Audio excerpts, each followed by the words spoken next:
Good evening, everyone. Tonight we are coming in to paint Dr. Facilier. If you're a member of Patreon, there is a traceable online, so feel free to download that and then come back and watch this. We are doing him today. There's only one more left in this series. The last one will be Oogie Boogie on Sunday, so make sure you vote in the Patreon poll for what you'd most like to see me paint as a theme next month. And without further ado, make sure you've got all your materials and let's get started.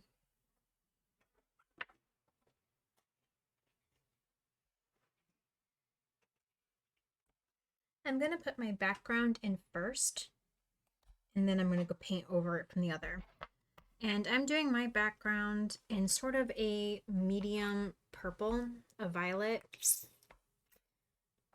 because he's forming the purple of my villain rainbow that I've been working on. And my area that I'm working in is kind of small this week, so I'm going to use a 5/8 angle brush to start with.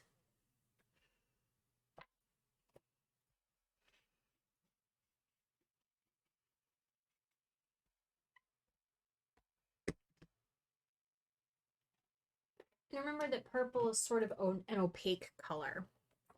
It will be sort of see-through, and you'll want to get multiple layers in for good coverage. That'll be especially true if you're using craft paint instead of at least student level acrylic paint, although that'll be pretty thin as well.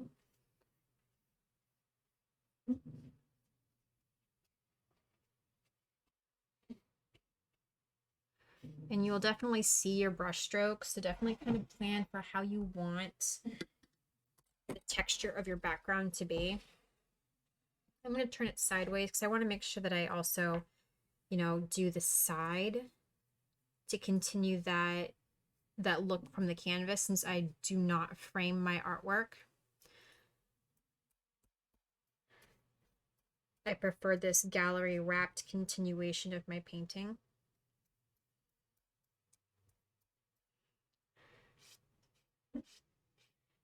Is everyone staying warm where they're living right now? Florida's got a bit of a cold snap that's been happening. It will be 28 degrees at last report on Saturday. So I've been sewing like a crazy person to make sure I have enough warm clothes to wear, because we don't usually experience this many cold days in a row. And I know that makes me a little bit of a baby if anyone's watching and tuning in or watching this after the fact in colder places, which is pretty much anywhere but Florida. But definitely not used to it.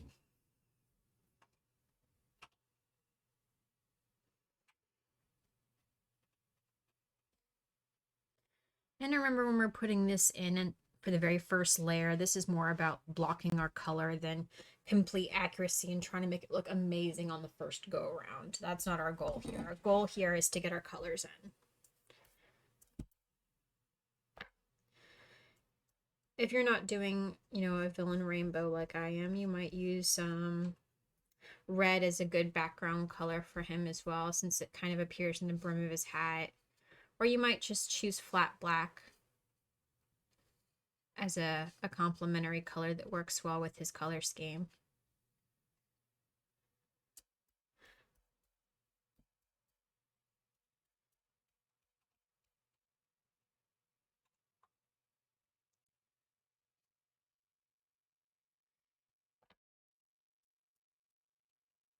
And for now, I'm just getting my colors in.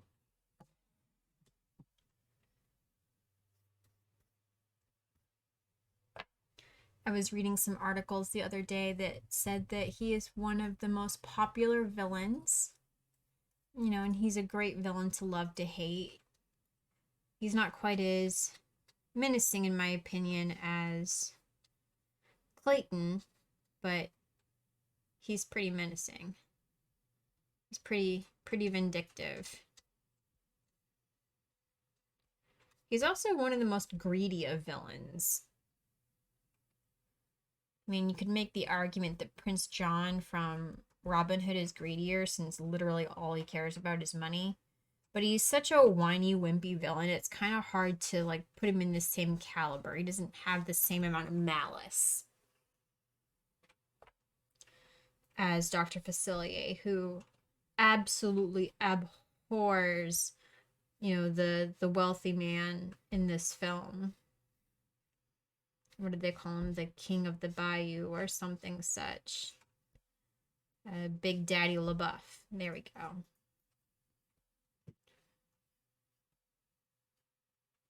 That was his name. The fact that he has such an intense hatred just because, he's the wealthiest man in town is sort of insane for me.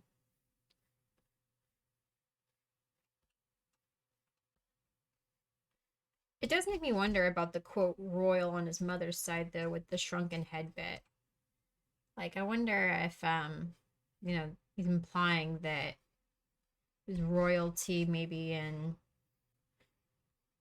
let's see, I don't claim to be super knowledgeable on this particular topic, but I'm wondering about like royalty in the Caribbean for the natives of the country before they were quote conquered by the Spaniards and associated countries, because some of them were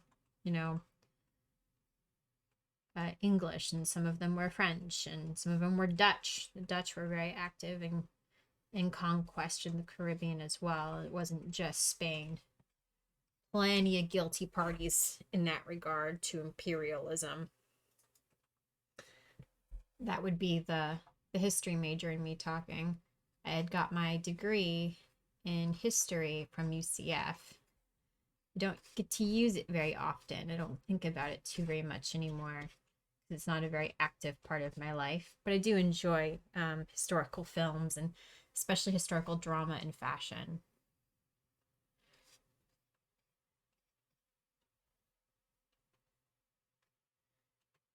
To that end, I really loved kind of like matching up the characters with the historically accurate time period clothing. Those are always such a good time for me. And don't forget to continue on your sides over here. You want to make sure that everything is consistent.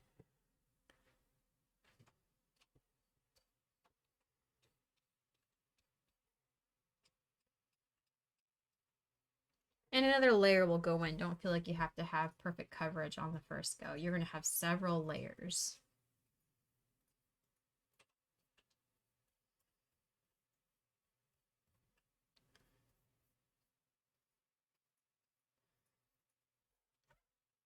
So we've got kind of our base layer for our background in.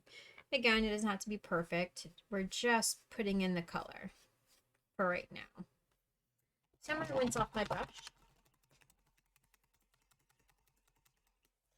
And I'm going to start color blocking the rest of his out. I think I'm going to start with his hat and work my way down, just so that way I'm less likely to get my elbows in the paint.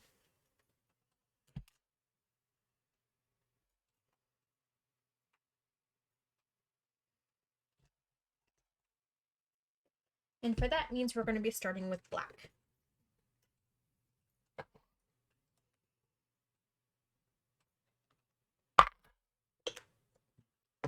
And I am going to stick a little bit of white next to it because I am going to want to create a bit of a blend so that way I can indicate where the brim and the base of his hat ends, because this part and this part will be the same color. So I have to find a way to differentiate here from here. That'll be more evident when I get to the actual details portion, but I definitely don't want it to get lost as I'm filling in my backgrounds.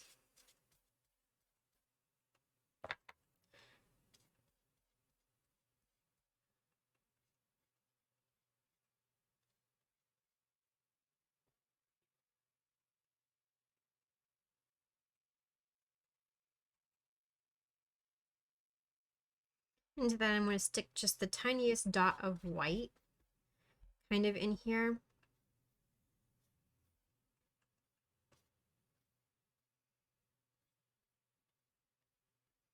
Because I kind of want to tell the story of maybe the light hitting this spot a little more.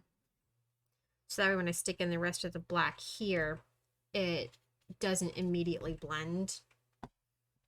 I'm going to turn my canvas to the side so that we can continue his hat on the side.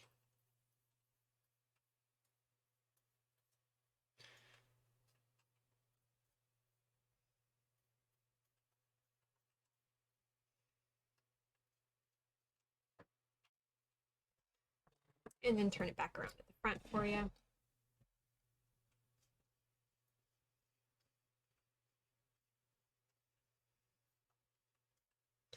And I'm going to bring back a little more of my black for over here at the edge. Just because I really only needed that differentiation really so much right there.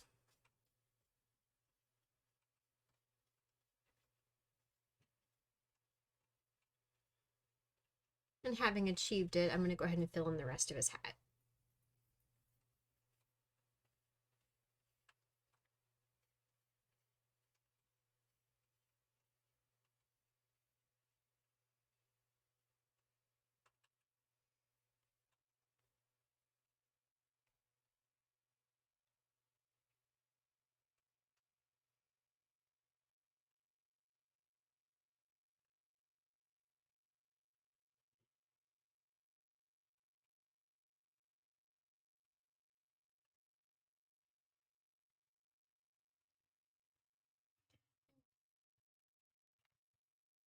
We're just kind of filling it in right now. Not not not too much in the way of technique. I'm just kind of following the lines around.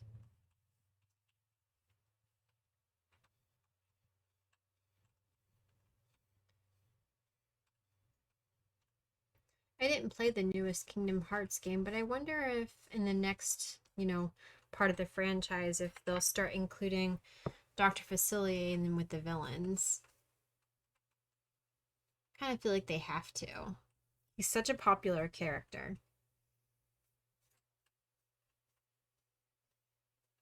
I hope they did on the last one, just because I know they had Pixar characters, and that's part of the reason I didn't play it, because I do not like Pixar. I just do not like it.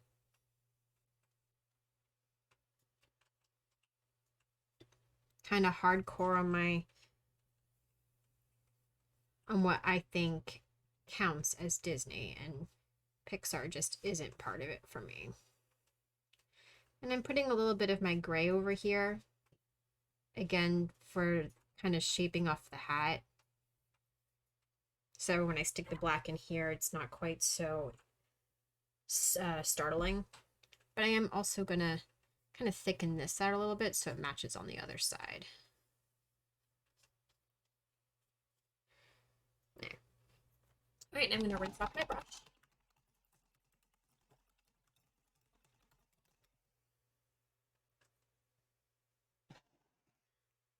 And before I fill in the rest, I'm going to outline this with a small detail brush, because I won't get the kind of closeness that I'm going to need to get from using the angle brush.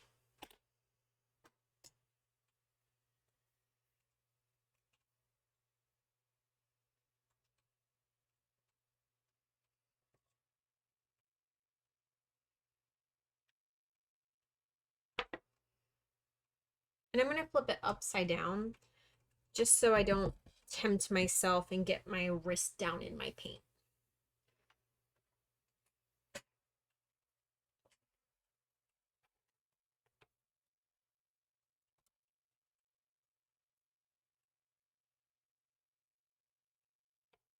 If you haven't already done so, make sure if you have a spouse that you wish them a happy Spouses Day, because today is Spouses Day.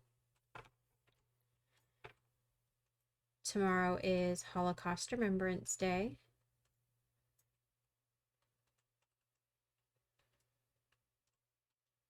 I know a lot of schools will do something special for it. At least I know they do down here in Florida, but I don't know if that's something that's universally done.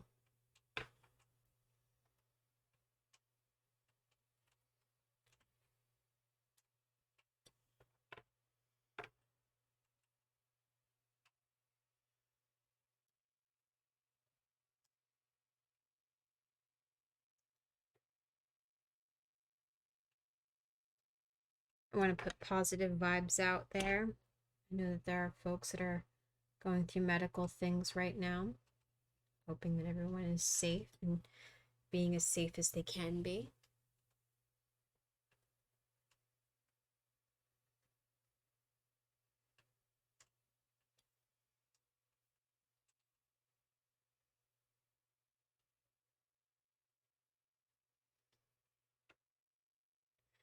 He has one of the most interesting villain songs, the Friends on the Other Side song. They use a part of it in the Hocus Pocus Villain Spelltacular when they did Mickey's Not So Scary Halloween Party the last few years.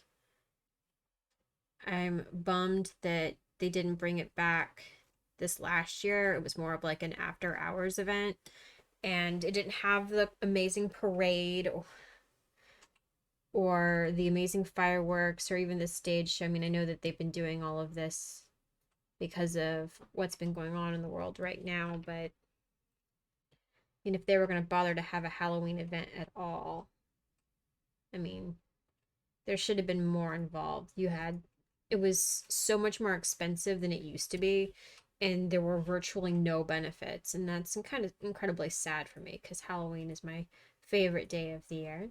I got married on Halloween in 2020, and we waited and we had a small little anniversary party this last year. It was very exciting for me.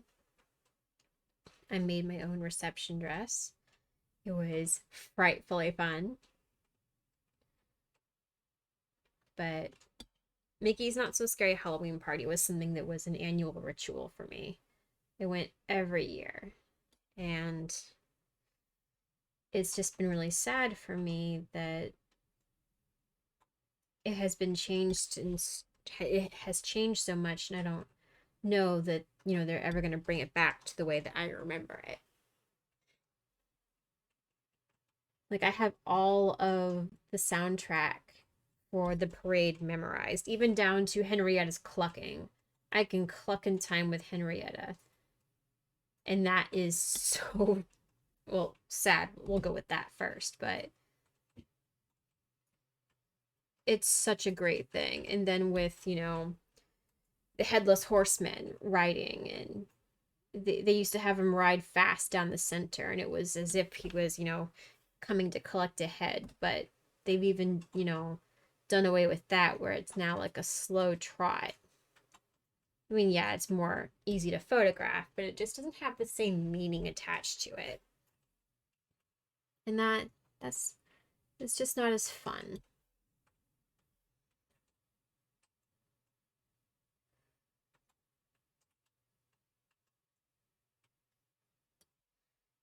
And I'm still just kind of outlining the bones for now, and I'm working on the head part of the bones now.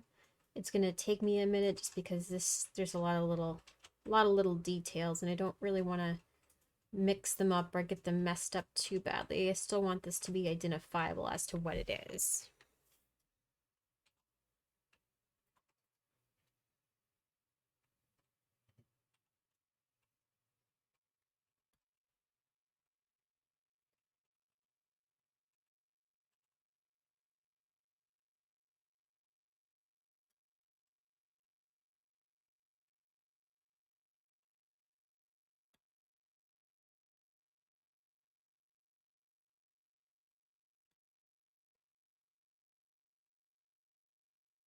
And don't forget the inside of the eyes, since those would be visible, through the hat.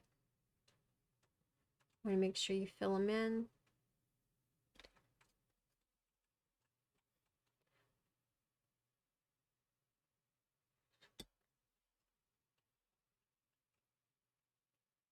There we go.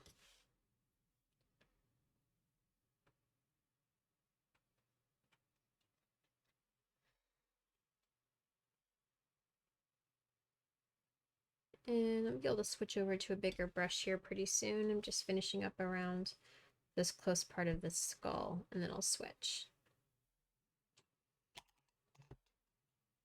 to a slightly bigger brush. Not a big brush, but a slightly bigger brush.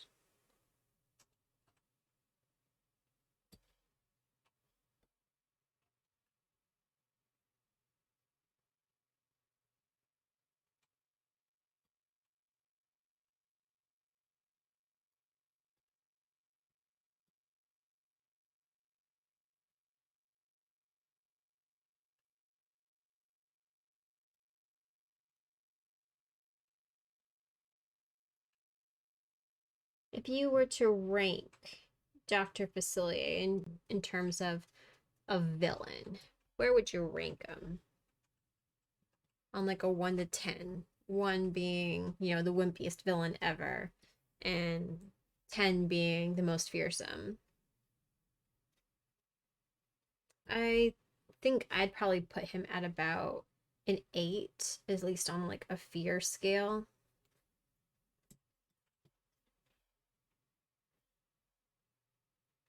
As far as like the likability, like liking him as a villain, he might be a little bit lower, only because I generally don't like the colors. I don't like the maroon. I'm not big on the villains that wear a lot of maroon. I like my jewel tones. He doesn't wear enough of the bright colors for me.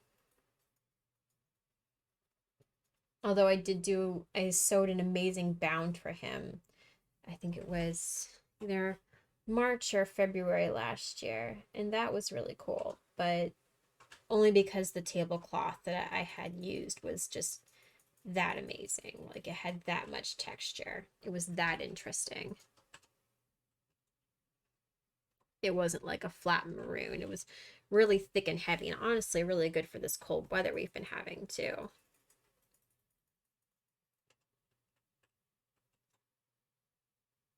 Again, disclaimer, not as cold as, you know, other places, but definitely cold for me, cold for Florida.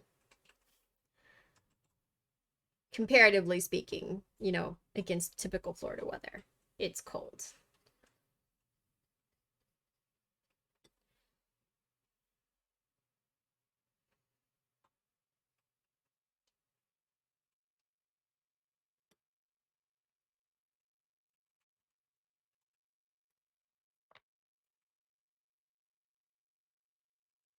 I was really excited to finish my zero outfit that I had made. It came out really good. I had made a felt poodle skirt that had Zero from the Night Before Christmas applique on it, and it looks amazing. And then I said to myself, I don't have a shirt for this. And so I sewed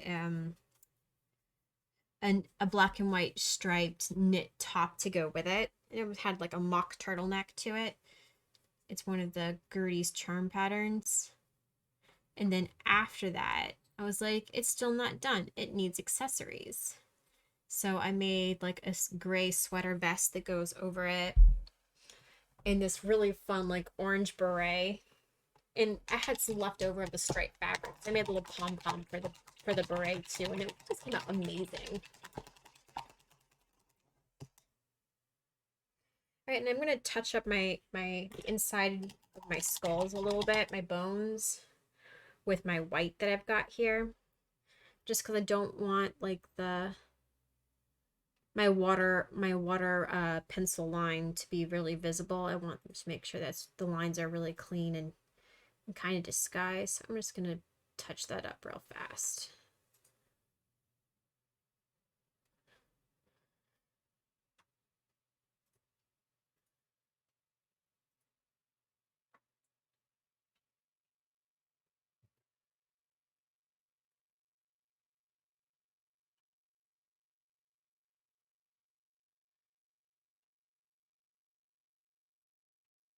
And this is a good time to really clean up any lines if you had any wispies or runaway bits with when you were filling in the black.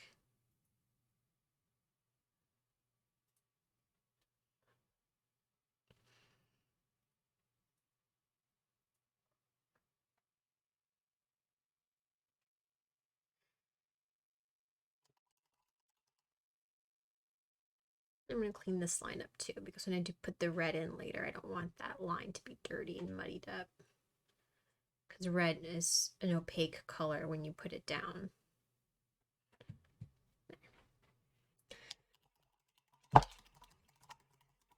we got the base part of his hat in.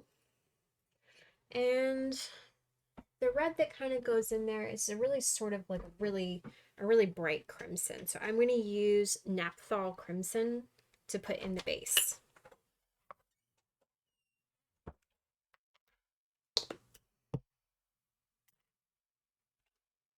And I'm going to use my 5/8 angle brush to put this in.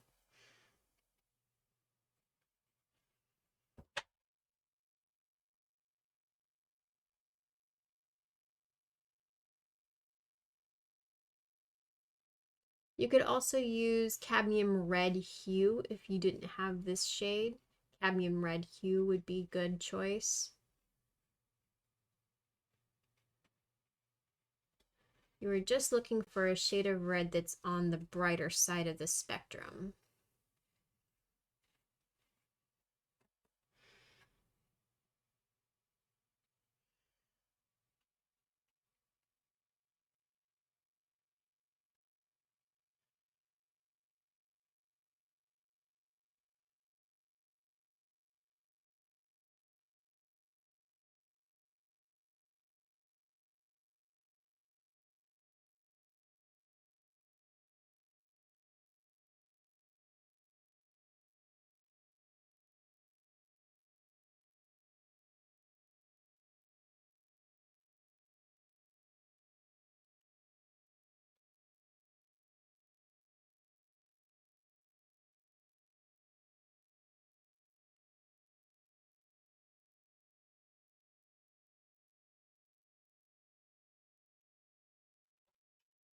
And make sure your stroke lines kind of go along with the shape of his hat, because this could be kind of visible later down the line, and you don't want the lines to not make sense.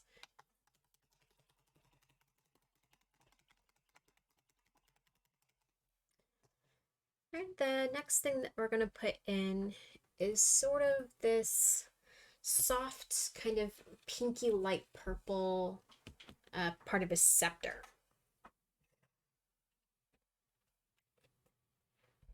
And because I had a little too much violet on my palette, I am just going to mix some of that with white to get a slightly lighter shade to use for that.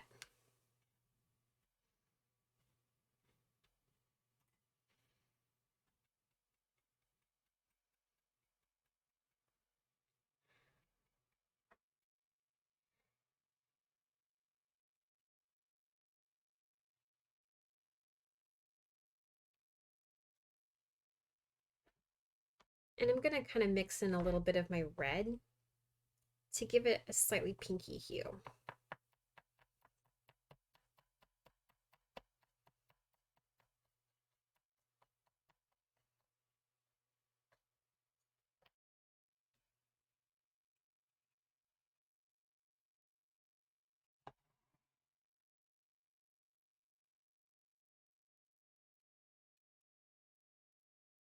We're looking for sort of a rose-ish color here.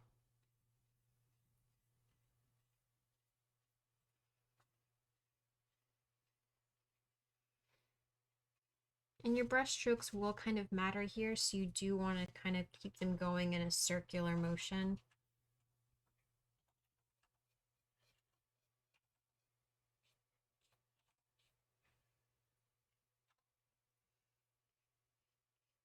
But you can always kind of move your paint around once you've got it everywhere you need it to correct those strokes.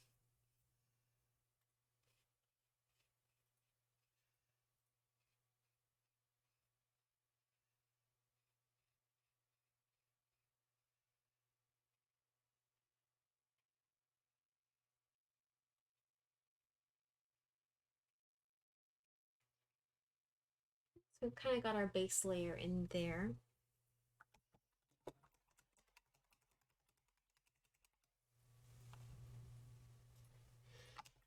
And now we got to put in kind of a little bit of a grayish color. So I'm going to put a little bit of black in on my detail brush and put that in.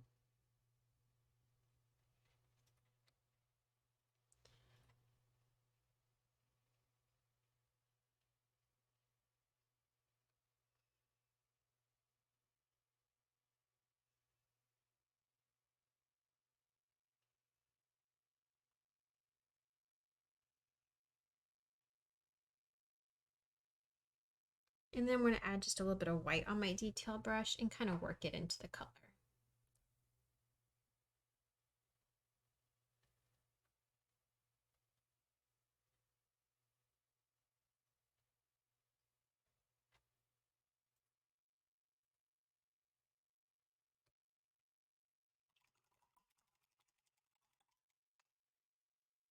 Alright, the staff itself is sort of a burnt sienna. It's kind of a reddish brown. So we're going to put some of that on our palette. We're going to wind up using this again in his skin coloration. So don't be afraid if you wind up having a little extra, because you will use it.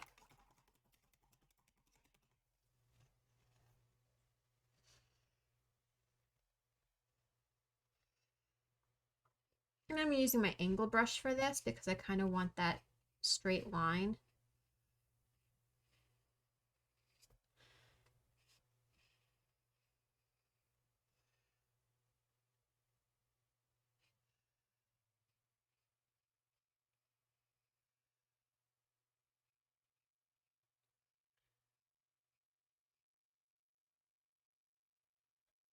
And don't forget to continue on down the sides.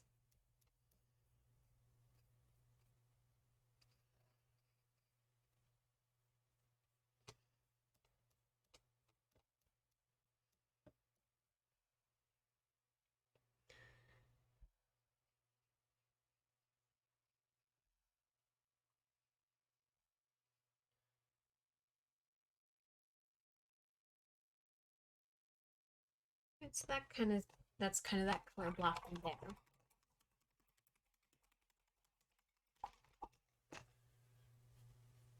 Next, we're going to kind of tell the story about this pink section. This pink shirt he's wearing.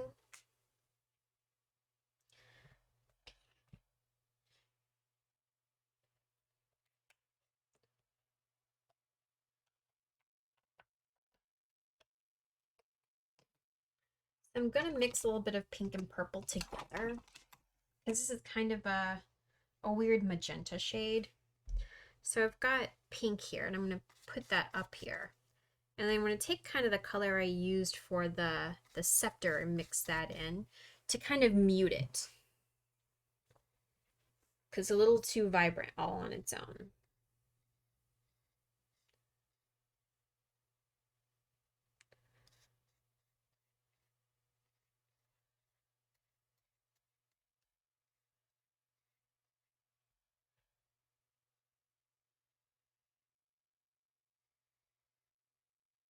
And you want your directionality to be the way that fabric would be running. So you want all of your strokes to kind of be going in the same direction. And don't forget to do the sides.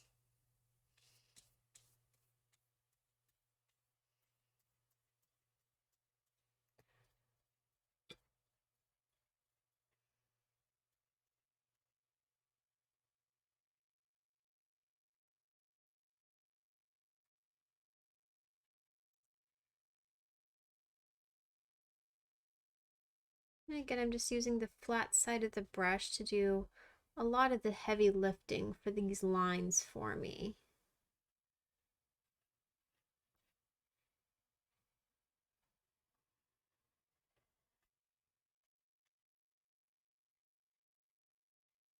With the right tool, you shouldn't have to work too hard to get this filled in.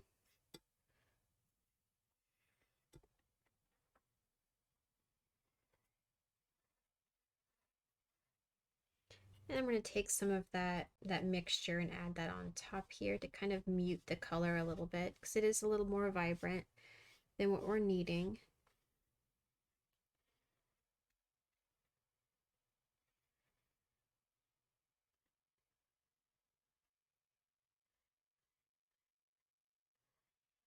And then I'm going to fix my brush strokes a little bit. And I'm going to turn it upside down. That way we can get the underside.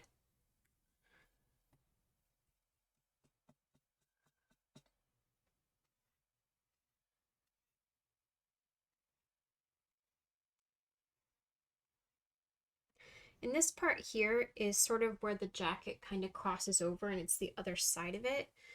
So we're going to do this part mostly in the darker color, in the slightly darker coloring that we used for this, with only a little bit of the other, because we're trying to imply that, you know, it's another layer of fabric.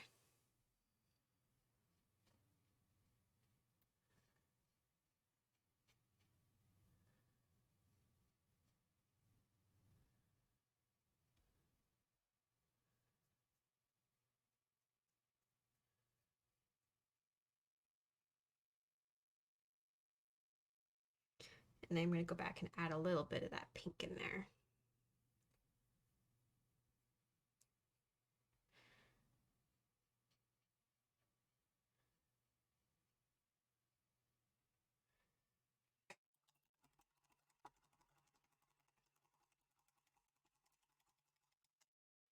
And I'm going to go ahead and add in the kind of maroon color that this part of his jacket would be. And to do that, I'm going to use kind of a quinacridone scarlet.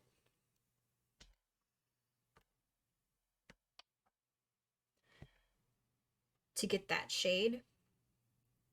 And I'm going to use one of my smaller brushes for this just because it's just a small spot.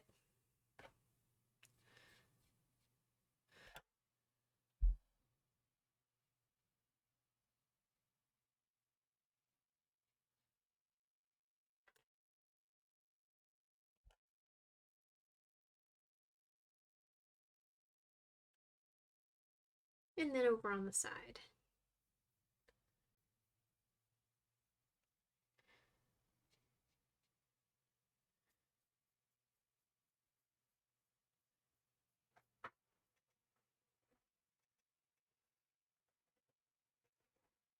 Your line on the side doesn't have to be perfect because the color that's going to go beside it is black.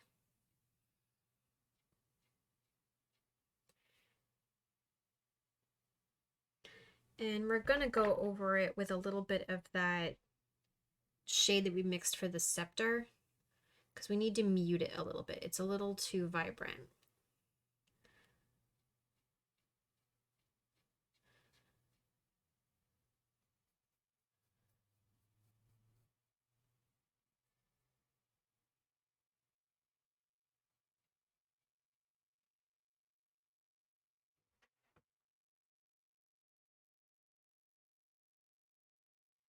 Okay.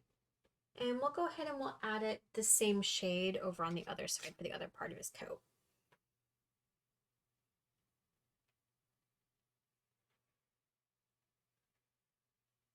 Actually, no, I won't do that just yet because I need to dry it before I flip it. So we'll put in the black over on this side first.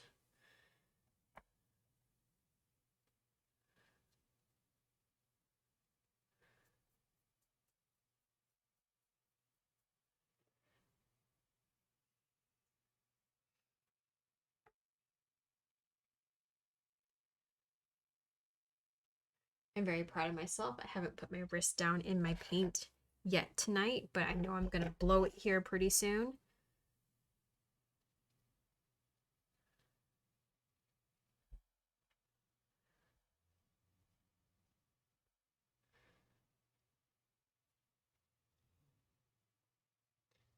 All right, I'm going to switch over to my detail brush so that we can get a little closer to the edge.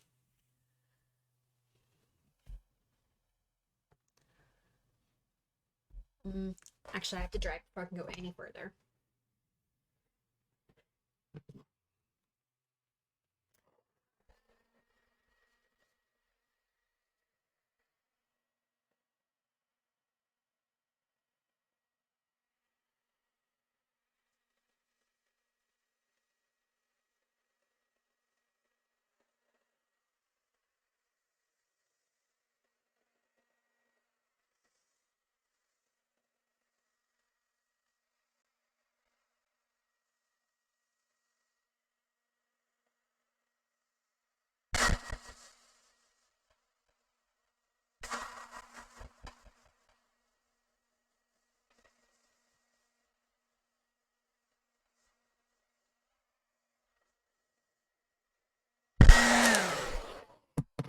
I'm going to go ahead and flip it now.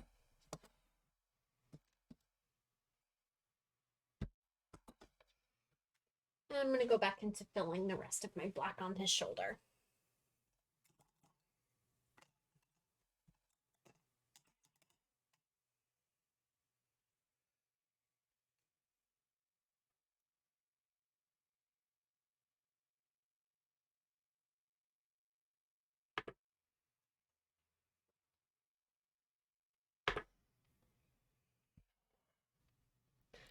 Actually, I think I need to turn it a little bit so I can get better access.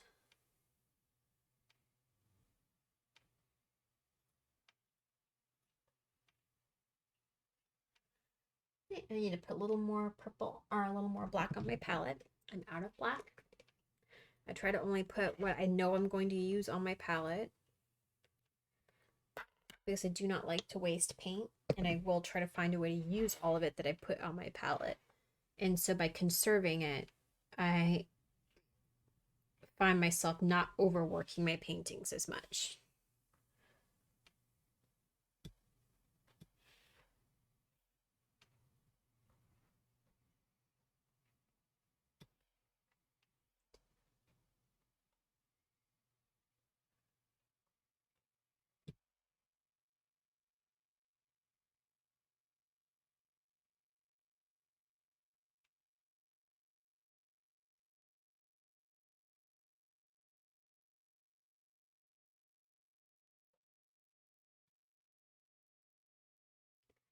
Definitely, if you haven't already, make sure you walk over to my Patreon and vote in February's poll. I have made February's poll free, but all future polls will be Patreon locked, and that's where you can tell me what you want to watch me paint for that following month.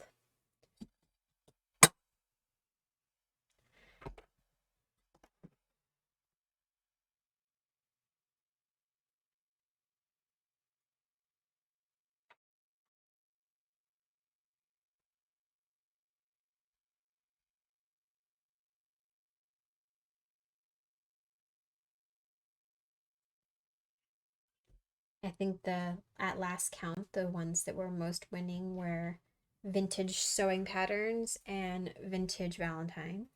So maybe I'll do a little bit of a crossover. We'll see. There's still about a week left to vote. And this part of this is black as well, so I'm going to go ahead and fill that in.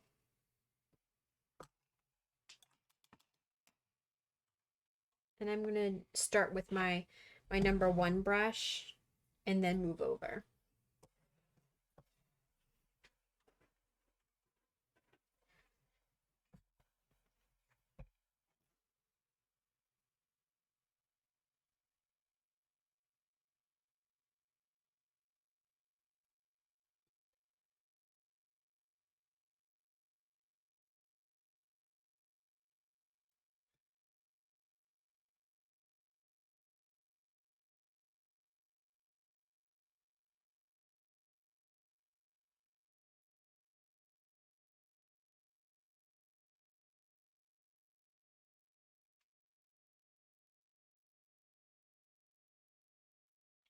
I remember when this movie came out, and I at first did not want to go see it because I had worked at the Disney store at the time, and I was a little tired of hearing the soundtrack. Like, it was, they beat it. They played absolutely nothing else for almost 3 months leading up to the release of The Princess and the Frog. And by that point, I already had the soundtrack memorized, and I was just tired of hearing it. But a little after it came out of theaters, I did finally watch it, and I did actually enjoy it. I do enjoy The Princess and the Frog. It's a fun story. Definitely a unique story.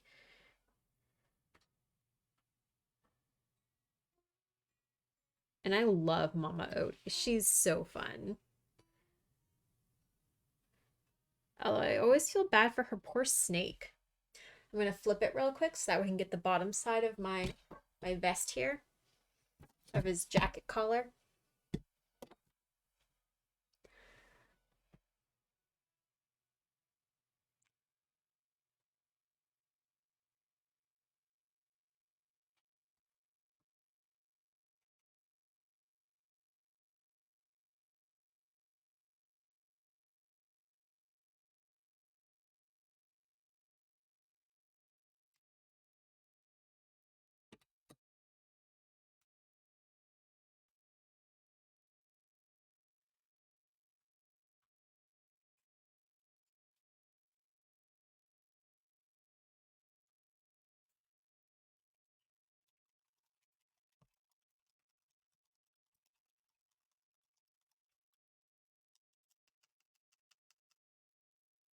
Okay, and it looks like we've got like a bit of his shoulder coming off here.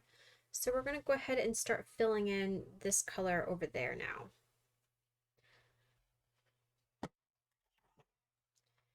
And I didn't put all of this in the traceable just because this part was a little bit awkward. His arm kind of goes like this, and then that's kind of a cuff. And it kind of comes, oh, there we go. I got my wrist into the paint. It was going to happen at some point.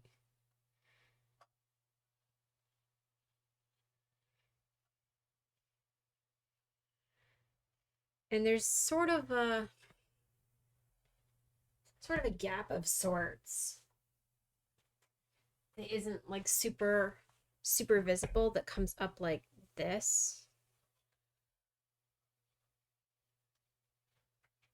And that's kind of where like his arm is, and that's a cuff there.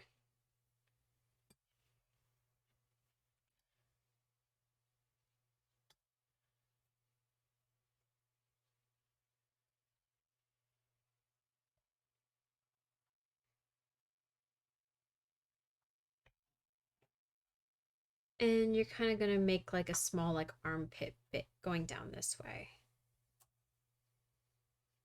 So we're going to fill in this space first, and then we'll go back in and put the purple there.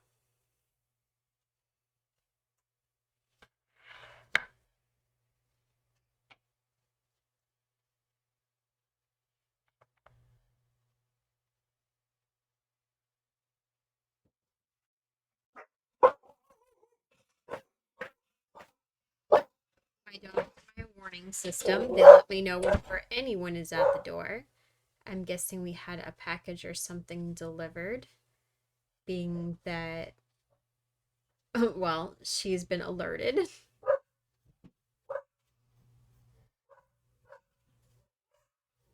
As being a wonderful husband and dealing with it for me.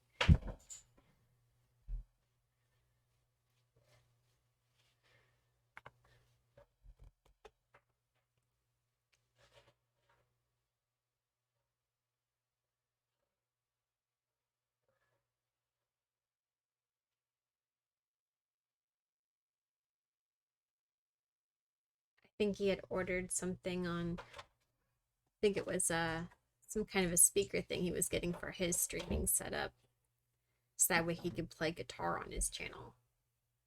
Is that what it was? Yeah, audio interface. Audio interface. That's what it was.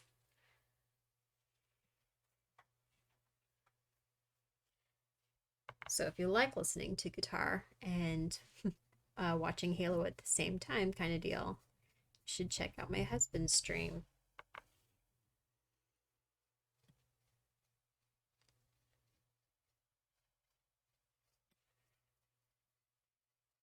He's also been playing another game a lot recently too, a different kind of shooter. I don't remember its name offhand, but he's been really enjoying it.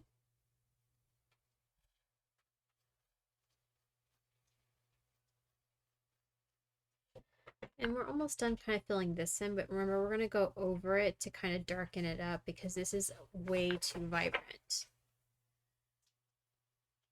So we definitely don't want to take too long about it. Otherwise, it'll be harder to blend the colors together.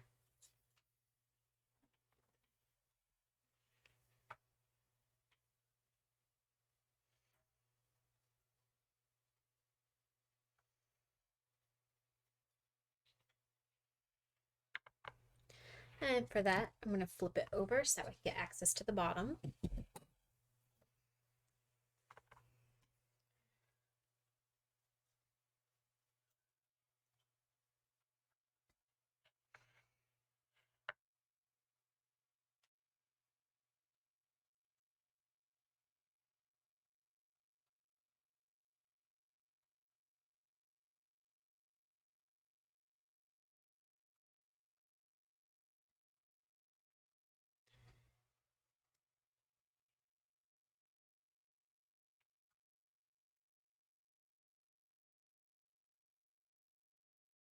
And now we're going to mix in some of that color that we used in the scepter. while the paint is still wet. Just kind of taking the vibrancy down.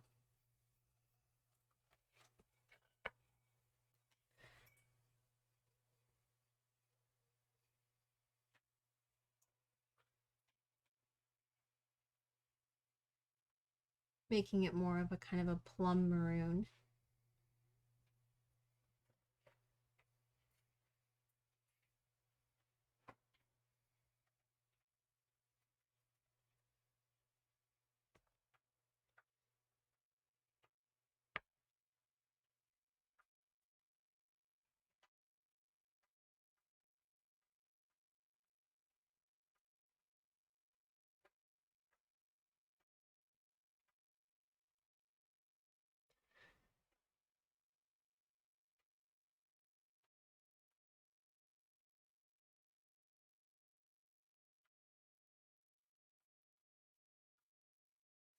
There we go.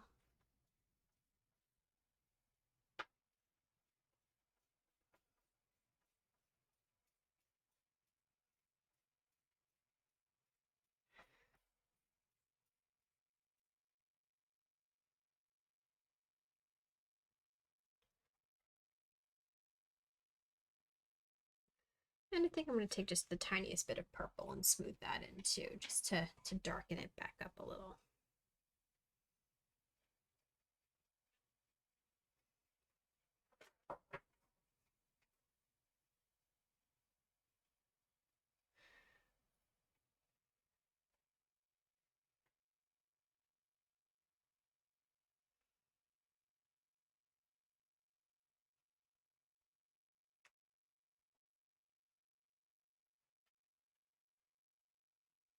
Okay, and now I'm going to put a little bit of purple in where the arm sleeve is.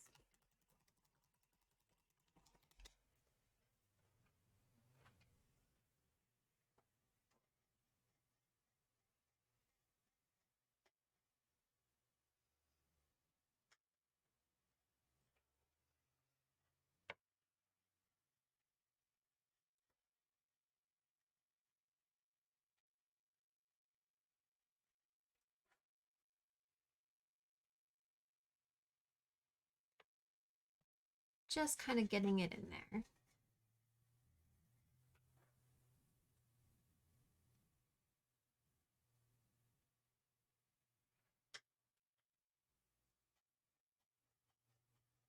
There we go.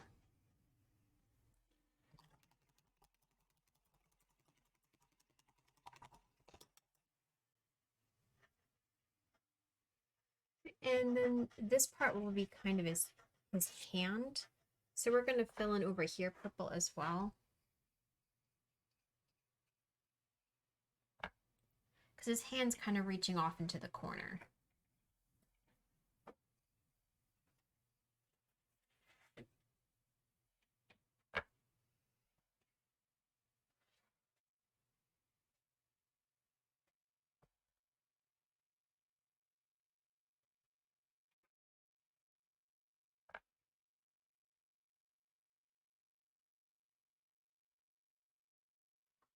While I'm right here, I'm going to go ahead and darken that spot up. I'm ready to start kind of telling the story of like this truly deep, rich purple background.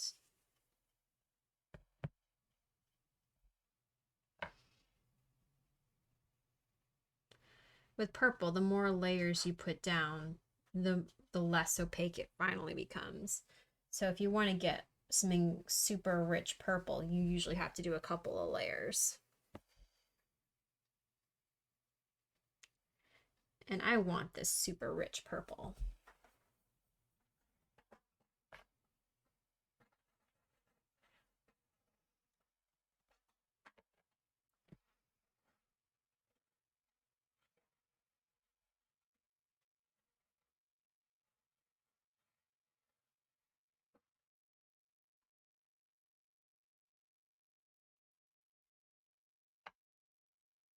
There we go. Normally I wouldn't think about doing a second layer while I still have part of the first to go. but it's already on my palette and it's not in my way to do it. So may as well kind of have time work with me.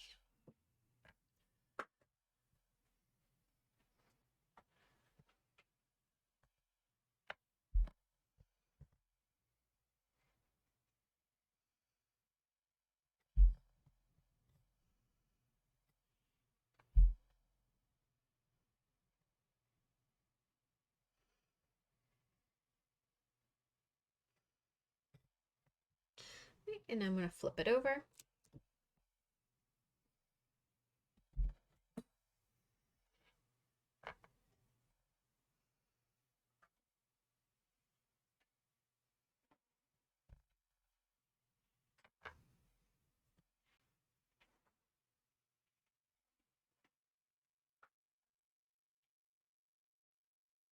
I think when I originally sketched this, I envisioned his shoulder going off the side, but it just didn't work out to balance that with perspective. It just didn't work out that way. It looks like I had to have it there.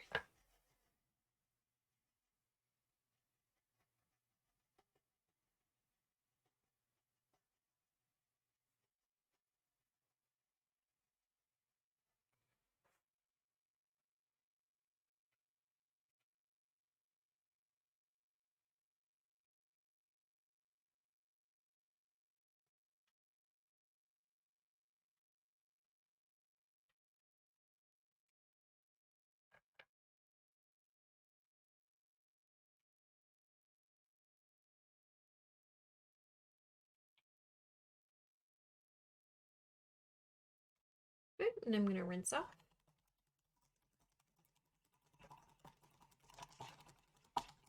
And we're going to start kind of filling in his face now.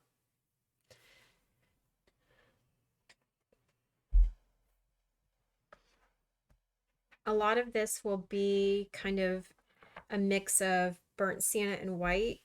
And with the other villains, we had mixed in more white, but because he's a little darker, we're going to wind up using a lighter ratio of white. So I'm going to first trace my lines in with the burnt sienna raw without any white mixed in, and then I'm going to add in my layer in between and kind of blend it in.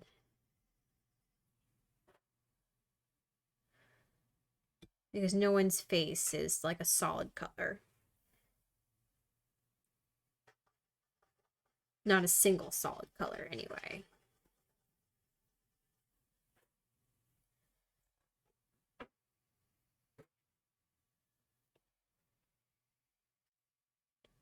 So I've put my jawline in first. And now I'm going to mix some white and the burnt sienna together on a different part of my palette.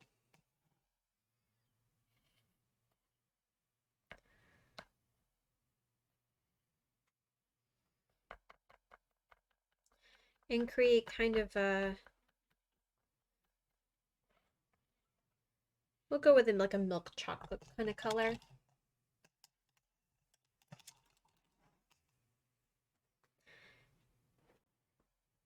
And you're going to kind of want to blend that into what you already had there, so that way the jawline still shows darker, but not like an immediate texture change.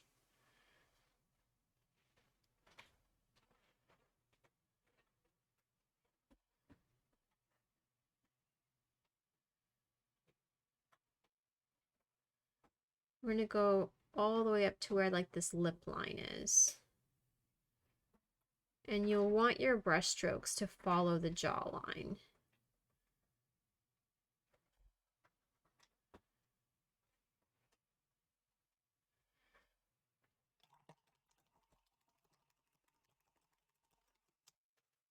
And now I'm going to take a little bit of straight white in the very center, because the light is sort of hitting that spot a little different, so I want to tell the story of that a little.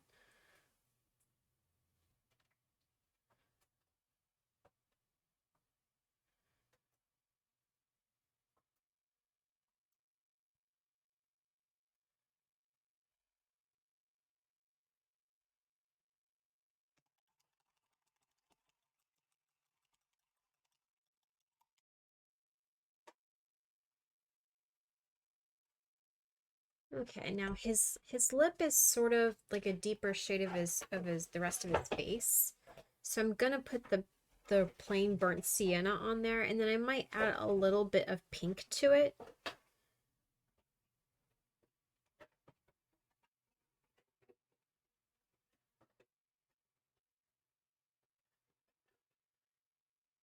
But only once I get kind of this base layer of the burnt sienna in. Because his lips is definitely darker than the rest of his chin.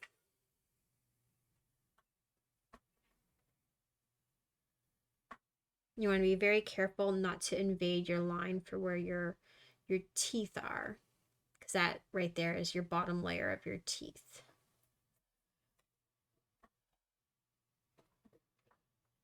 You want to cover your line, but you don't want to invade too much.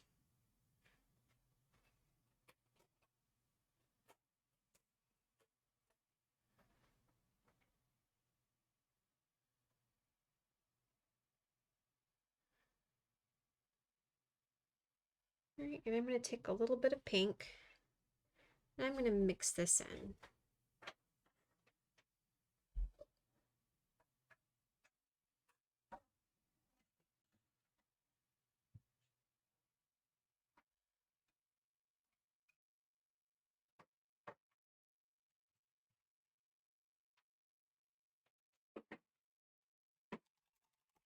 Just like with the chin, we're going to add just this tiniest little bit of white in the very center, because we're kind of telling the story that there's some light on that it is not all uniformly shaded.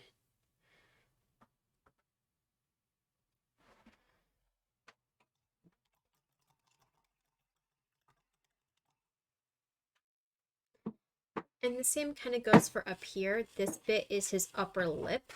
So we're going to use the same tool there. We're going to start off with the burnt sienna.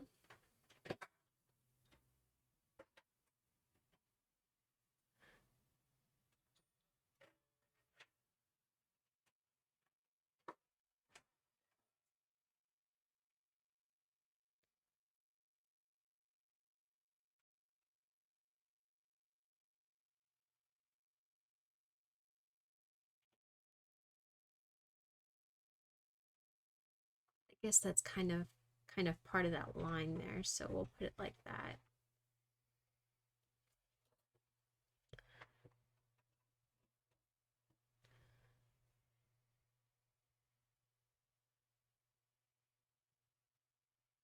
And again, you want to be very careful not to invade your line for your teeth. You want to just cover it up. No encroachment.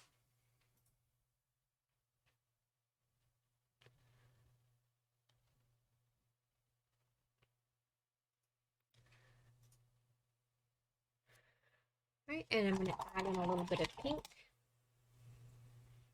We'll add his mustache kind of line on there after my paint dries here, but we're not going to put that in right away, but it will go in there.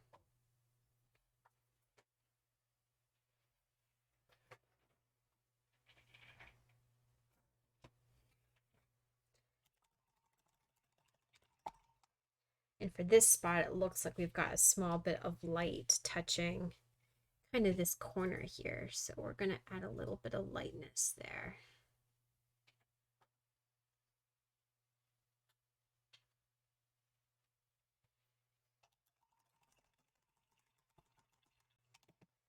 Now we're going to take a moment and kind of fill in around the rest of the details in the straight burnt sienna.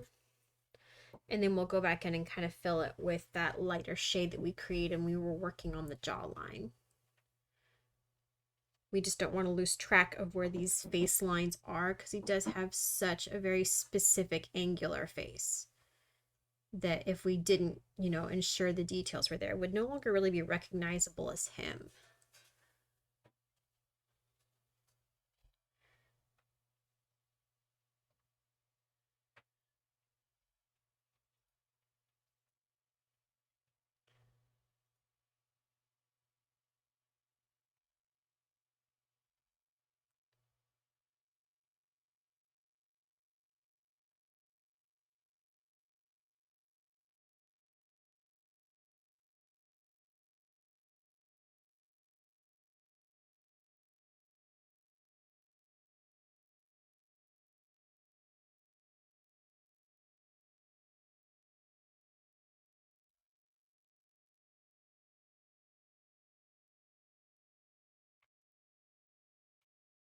I know I've commented on it before, but I'm gonna say it again.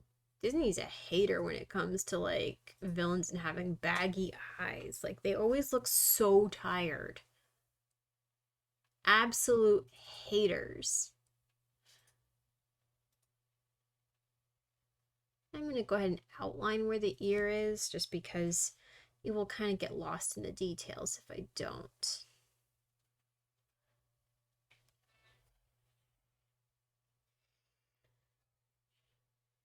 And I'm going to frame the eye as well.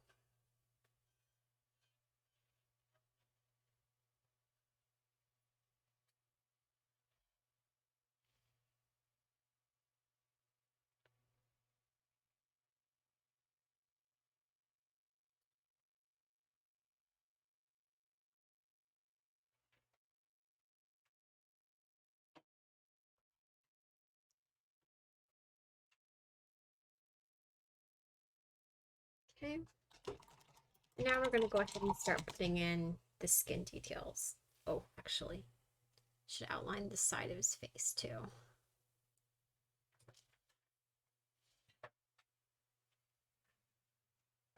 Right now, without painting it, it sort of reminds me of that scene where he's wearing like the white face mask when he's, swindling Prince Naveen. Maybe at some point I'll do another one with him where it's more on that kind of scene. That could be fun. Let me know what you think about that. If you'd like to see him in his witch doctor kind of mask.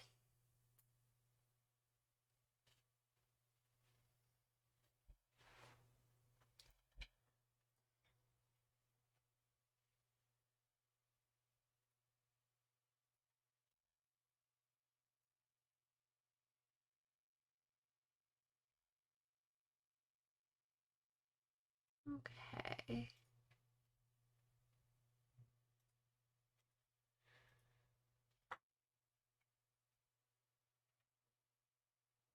And I'm just kind of painting in the base layer of his skin around the lines I've made.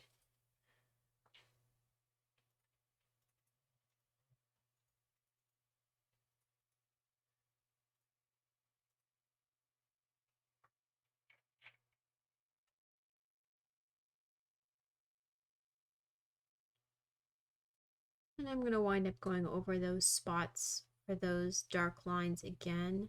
But for now, I'm just kind of filling it in, getting the story in there.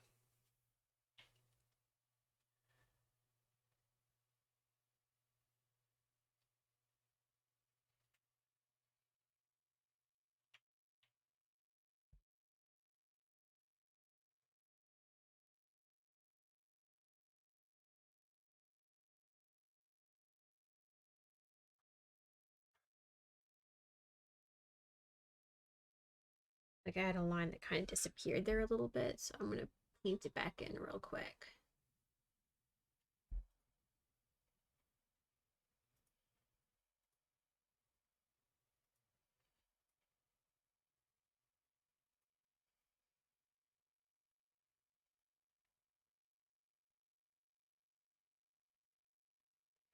Right, and I got a little too much paint on my brush, so I'm going to rinse off.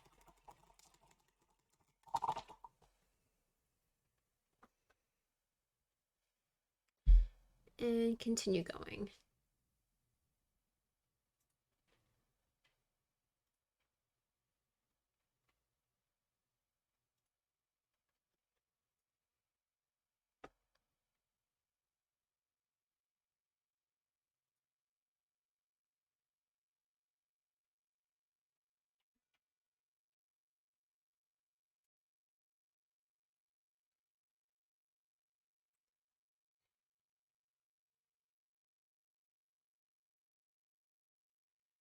Right, and now I'm going to take a moment and start kind of adding a few like highlighting areas, like adding a little bit of white going down the center of his nose. Kind of indicating that there's more light because there's some raised area there.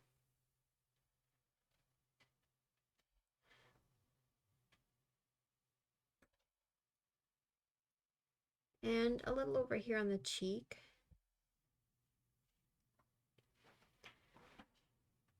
And a little over here as well. We're just kind of creating some value.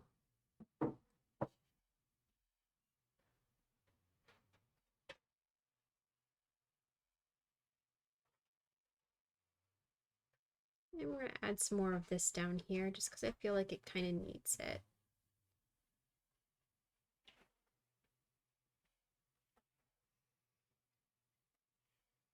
And a little more here too.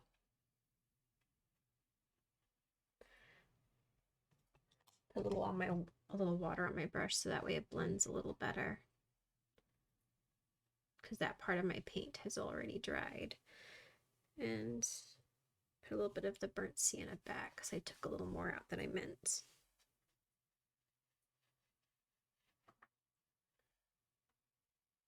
There we go. See, we're just kind of creating planes and bits of light. And there should be some here too, so we'll add a little bit of white here as well.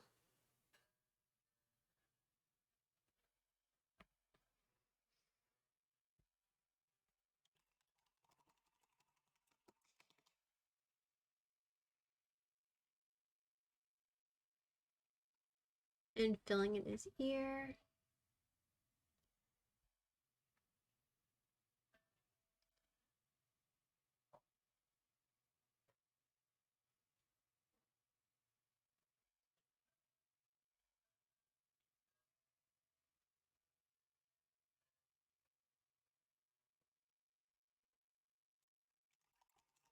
He's got kind of a rich chocolate brown eye. I think I'm going to use burnt umber for his eye. It's a little deeper than burnt sienna.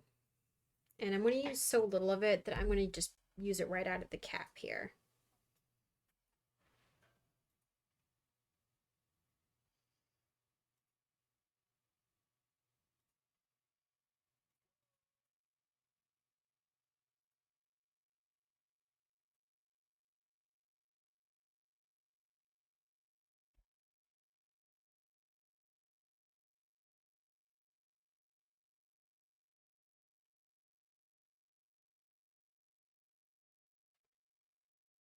Okay, and then I'm going to put a little bit of black in the center for his pupil.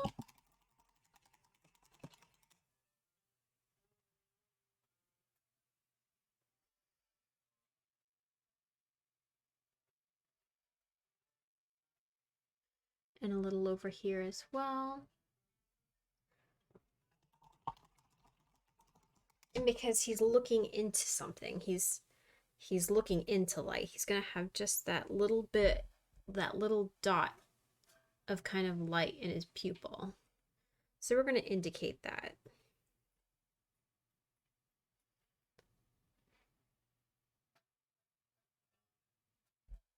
So we know he's got kind of light in his eye. He's got it there. And we're going to go ahead and put his little bit of his gap tooth in, because there is a bit of a gap here.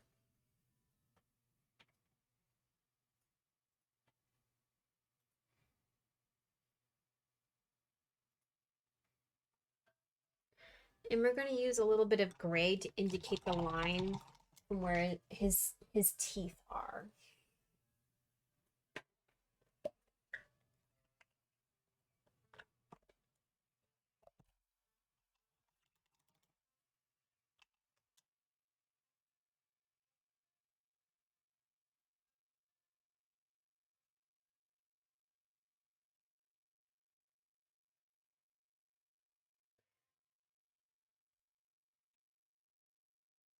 There we go.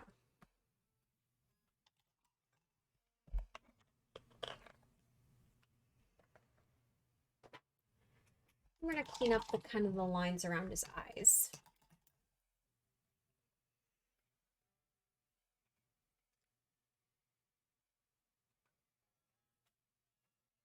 You don't want any of that watercolor pencil to be showing.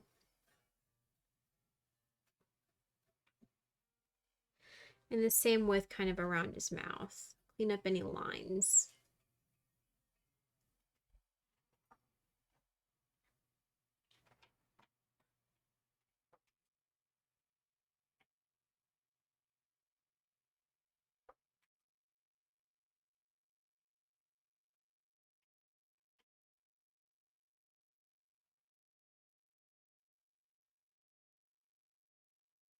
Okay. And now we're going to go ahead and paint in his neck.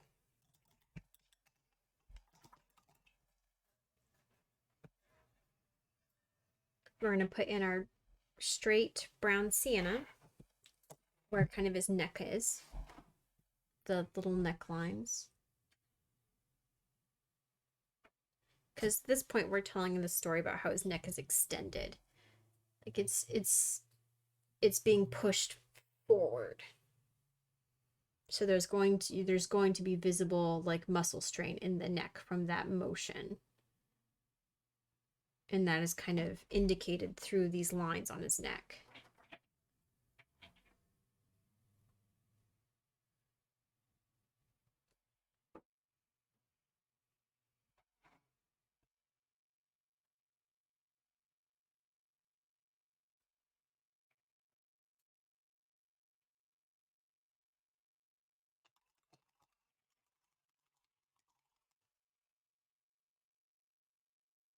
And then we're going to kind of put our flesh tone in. That color we mixed initially for his jaw.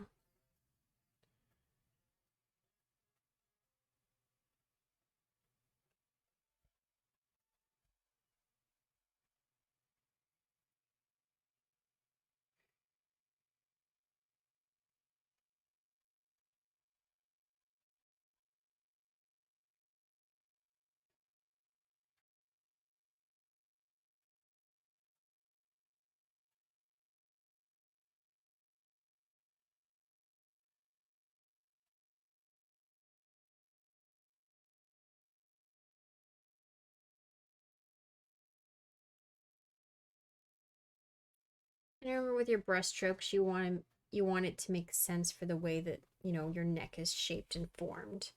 So think about that when you're putting in your brush strokes that, it's coming from this angle.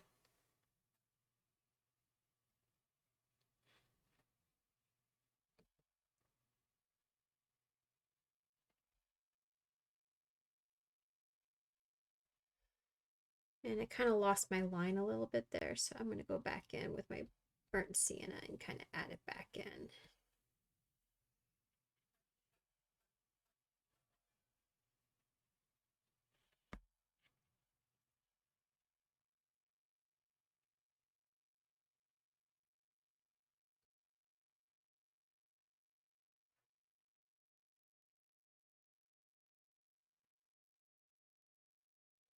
All right, now it's going to be a little bit easier for me to work flipped upside down, so I'm going to flip it upside down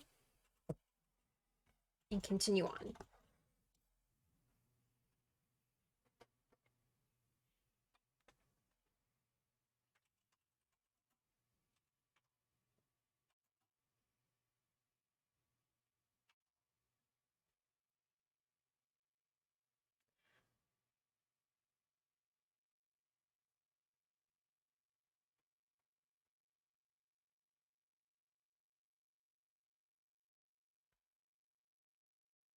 And I want to be very careful not to mess up my like shark teeth there, because those would be white and it would be very hard to correct after the fact.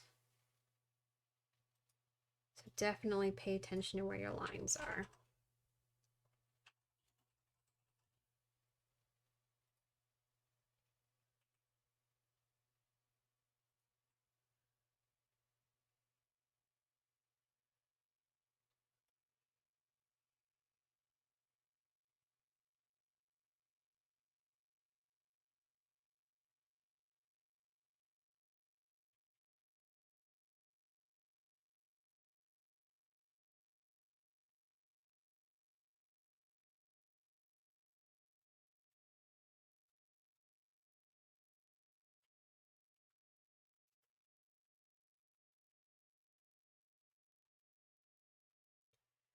And just as before, we're going to have a little bit of light we're telling the story about some light hitting this part of his neck. So we're going to lighten, add a little bit of white there and kind of tell that little bit of that story.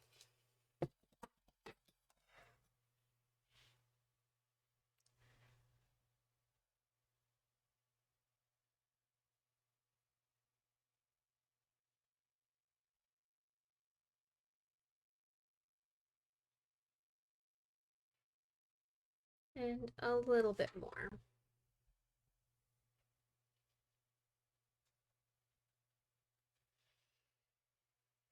And now we're going to fill in down under here as well.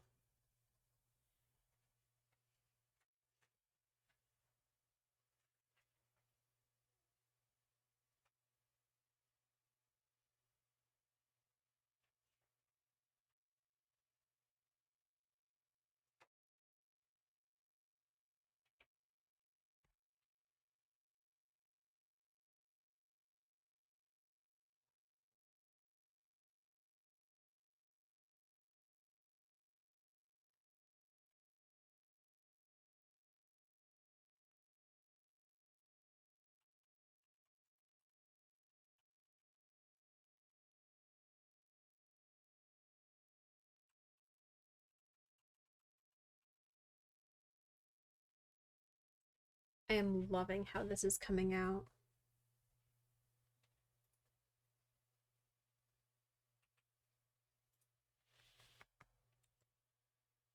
And we haven't even made it to the texturized part. This is just the flat part of the painting.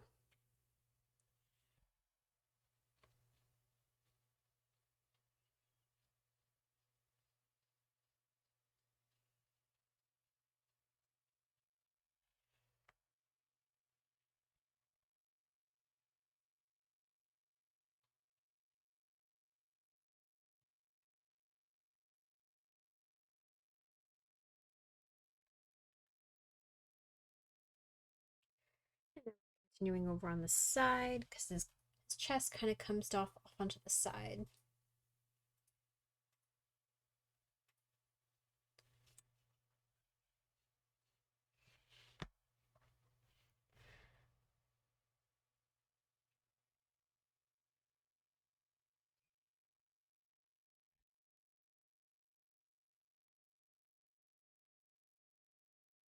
And before I continue over there, we do have a little bit of that light kind of showing here too. So we're going to add some light here.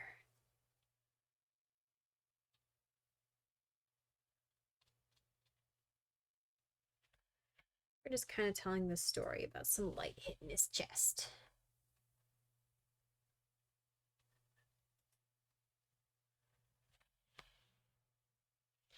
And maybe a little here too.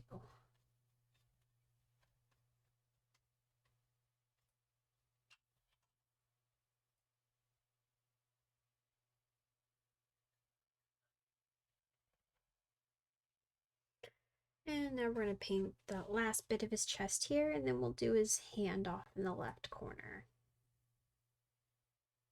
Or rather, kind of his arm. Because this comes from like the clip where he's holding his hand out, and you know, that hand has a set of cards in it. His tarot deck cards.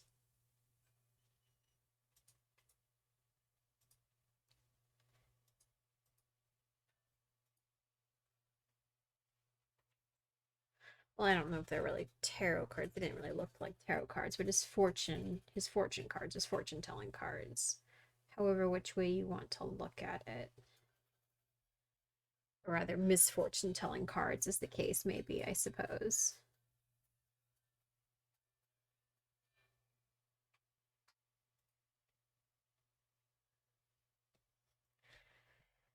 Okay. And I did kind of get my line a little bit messed up there, so I'm going to touch that up with white real quick. So that way when I go to, you know, put in the details of this tooth, it's a little bit easier to do.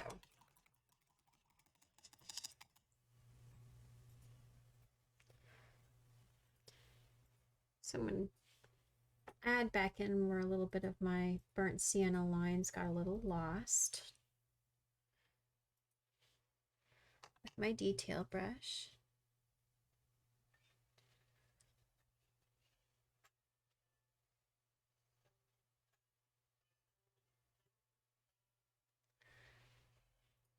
And I'm going to touch up over here too while I'm right there.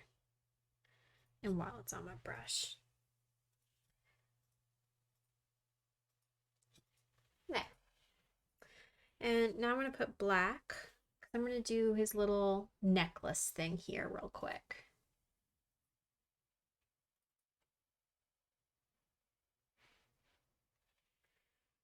And then I'm going to go back in and add his little bit of his pencil mustache kind of going on.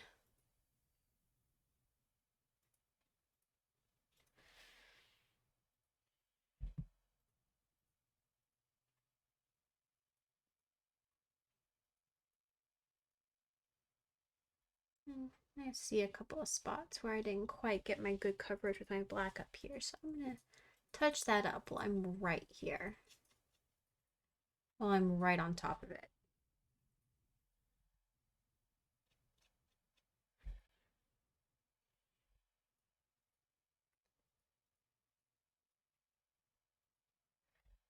There. And continuing my little line. And it's going to be coming up through that hole. So for this part, it's actually going to dip into there.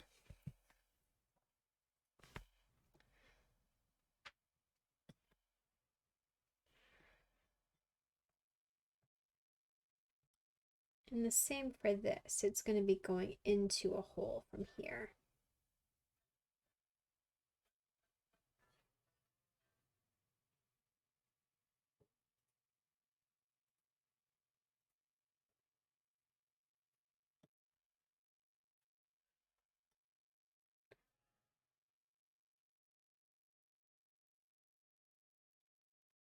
All right, and I'm going to flip my canvas so that way I can get this last part without getting my hand in my paint.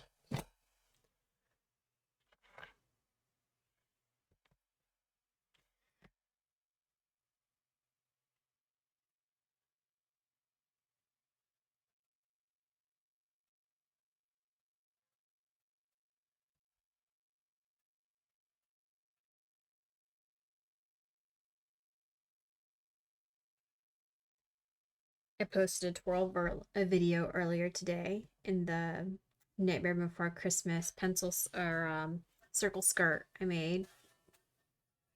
Kind of excited about it. I finished up like a vest, a long sleeve shirt, a beret. Like this whole outfit was made in the last week. And it all started with this skirt.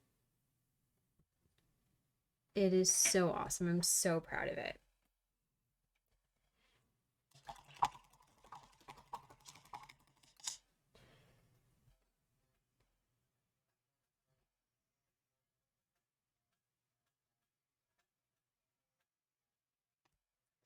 And we're going to go ahead and add a little bit of gray. We're going to just put in the little bit of details that we need to on these shark teeth.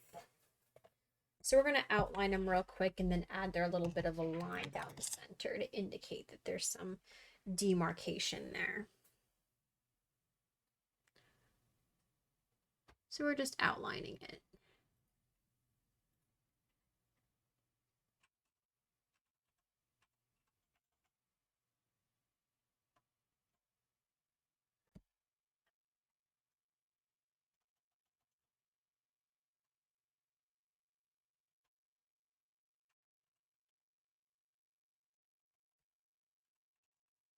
And same for the other tooth. Nope, I need to flip it a little bit.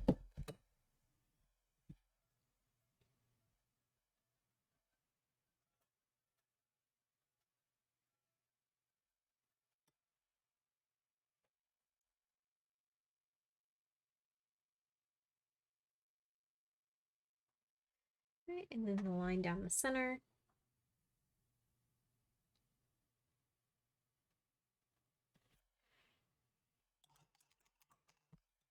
And that's all we really needed to do with that.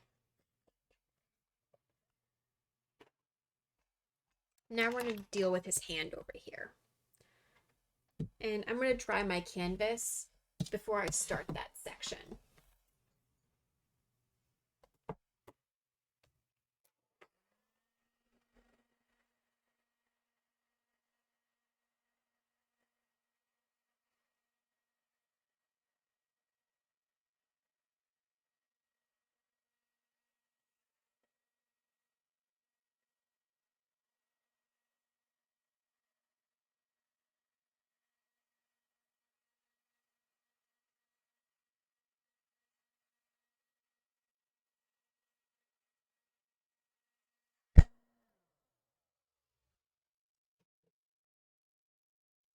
Actually, before I get too excited in that, let me go ahead and put his mustache in.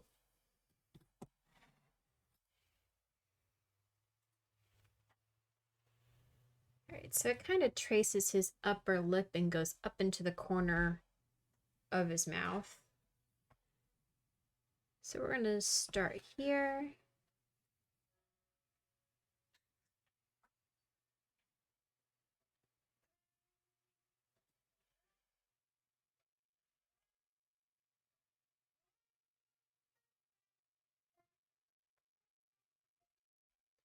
And it goes all the way up into his kind of line for here.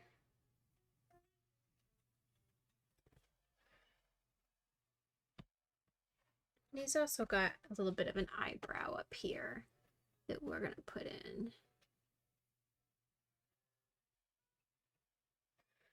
And just that little like hint of hair he's got back here. We'll go ahead and add that in too.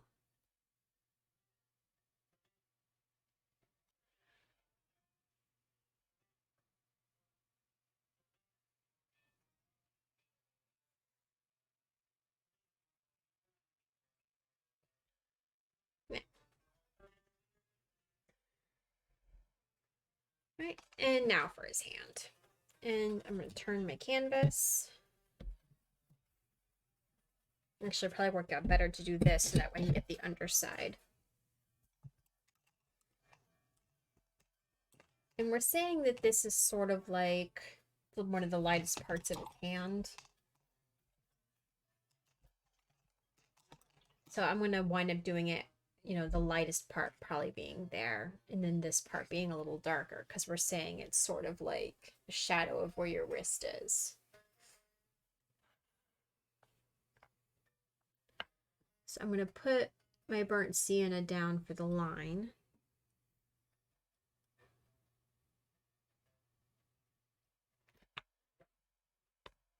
And then continuing the line across the bottom. And I'm going to use my flesh tone that I've already made and kind of put it straight down.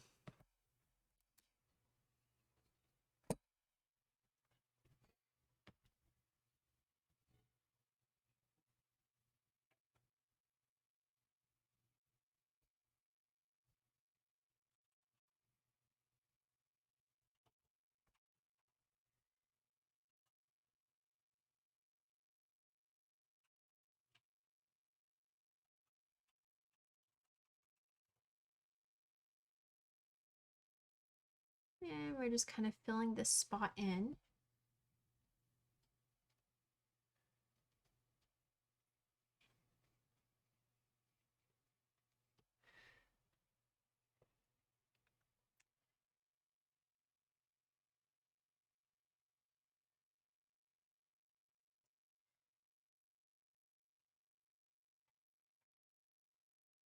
I'm going to put a little bit of what's extra on my brush over there. And I'm going to blend my burnt sienna line down into the wrist.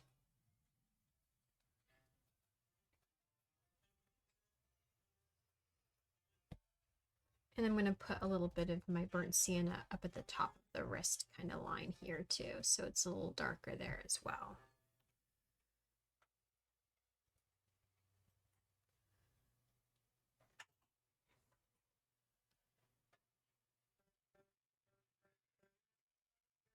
Right, and now we're going to fill in this area, and we're going to put a little bit of white in there. So we're trying to say that this is the lightest part of his hand.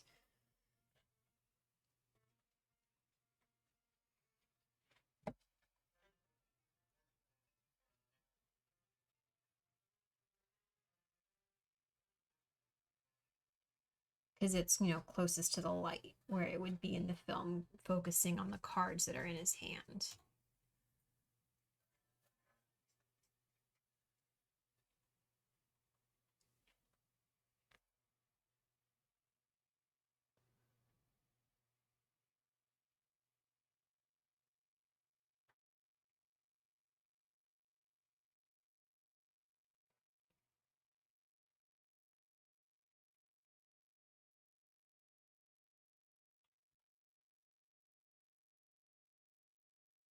Okay, so we've got that kind of filled in, and we're going to add a little more lightness here. Just kind of here in the center, because we're just really trying to indicate that's where the light is. Right, and I'm going to flip it back over. I'm going to kind of check and see where I might need another layer of color. I think we're ready to put, more of our purple down for our background.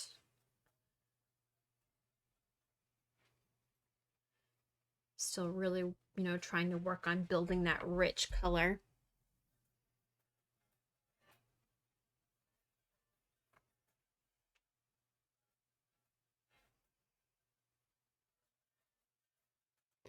And it's a good time to kind of look over your canvas and see where you might have any little white dots that didn't quite get filled all the way on your first go around.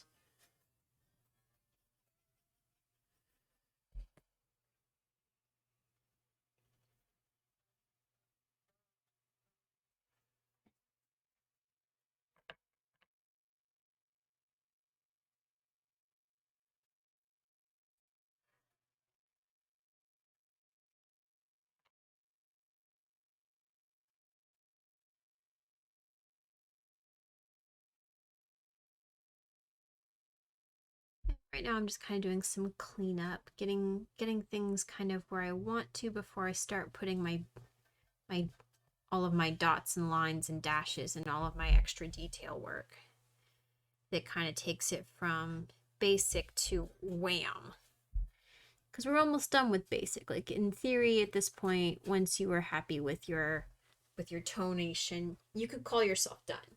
You could literally call yourself done right now almost. But we want to take this an extra step further. We want to take this from okay to oh my god, that's so awesome.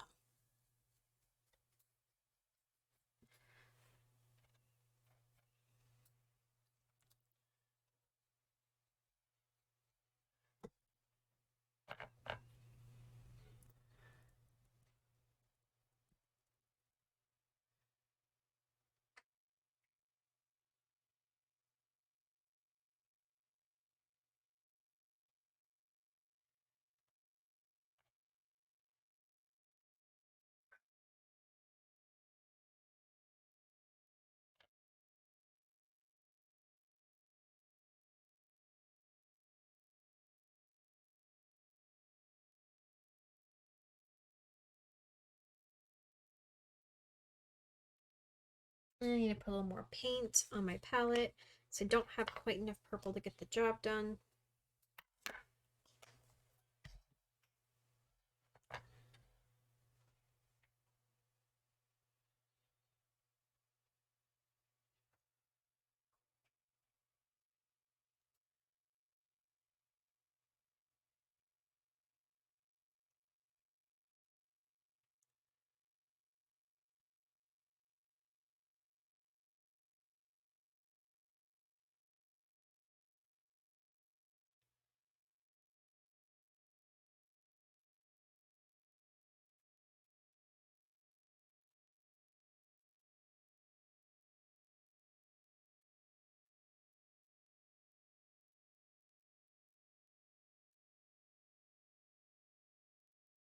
Okay, and we're almost done with the base layer. And then after this, it is all tedious detail work, but worth every last bit.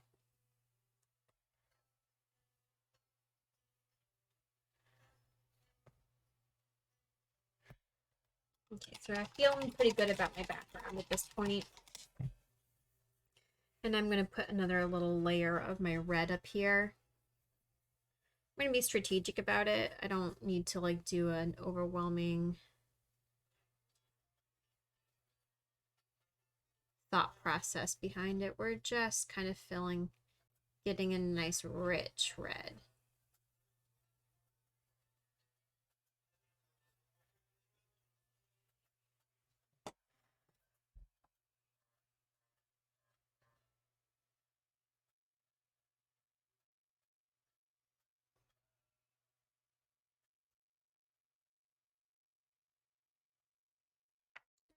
I'm pretty happy with the vibrancy of that. In fact, I kind of really like that. I'm going to throw some of this down here with some of the base, the color that we started with. I'm really liking the like tonality of that.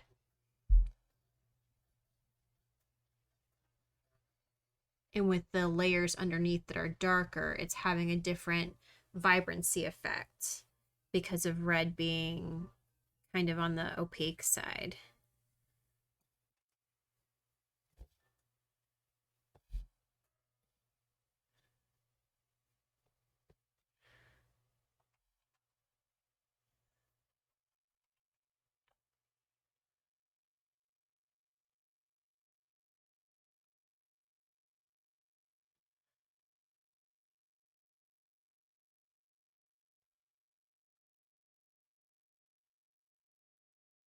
I'm going to kind of finish filling that in where I've kind of told the story of this red. I will have to go back in and kind of tone the vibrancy down again, but it looks amazing and so rich in color.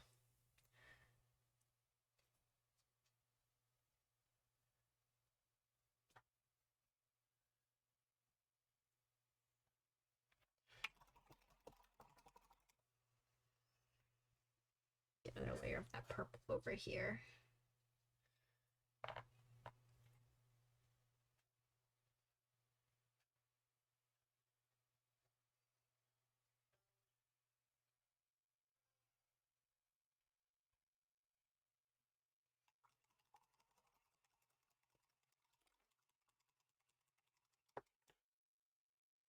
I'm going to take some more of that quinacridone scarlet out.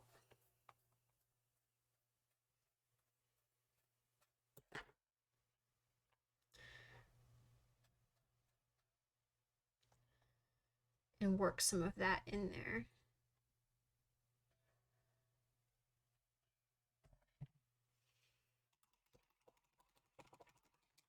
Then I'm going to take some of that muted color we used down there and add it back in.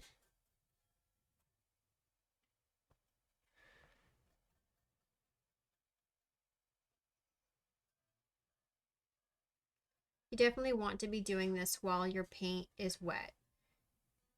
If you're doing this on a much larger canvas, you will want to use a paint retarder, something that will help keep your paint from drying so fast. Because this really is sort of a reddish purple that they've got kind of going on here. But it's so much easier to bring in the red first and then to scale it back.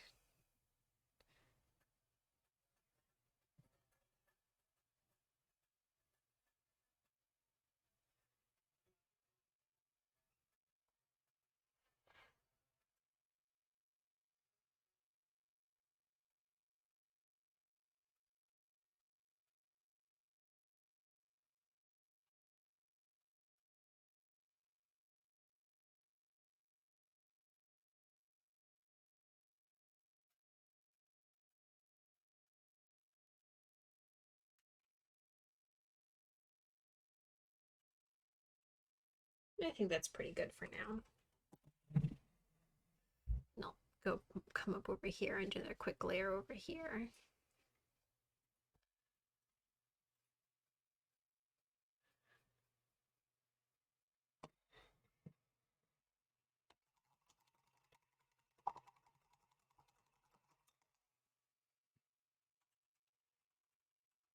And we're going to flip it.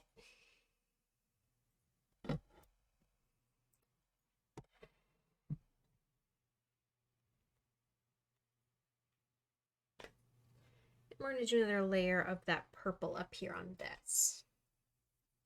Because this isn't really quite rich enough in color.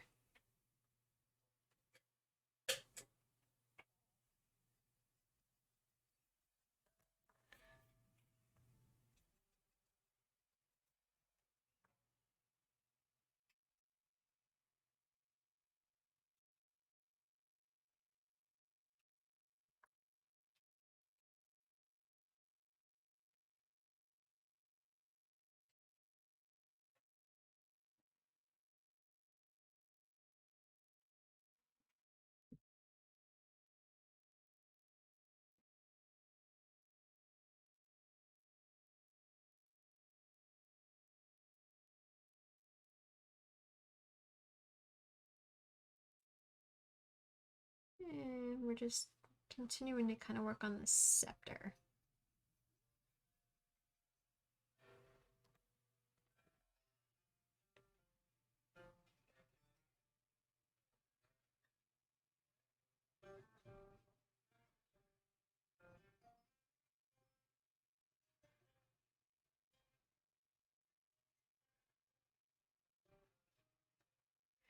While we're kind of working on this pink, we'll come down here and work on this bit too.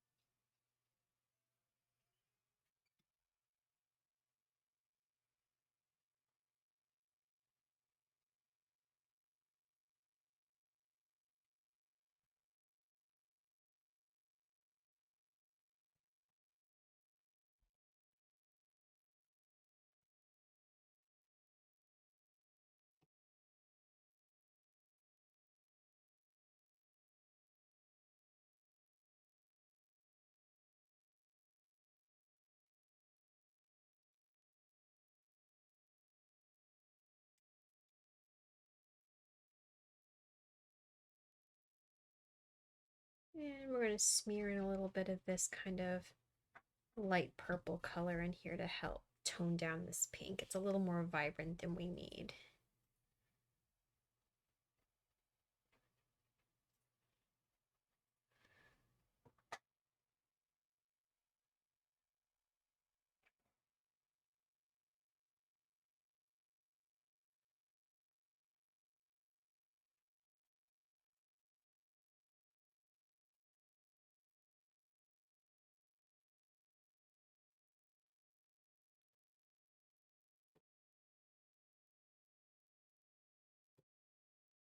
Okay.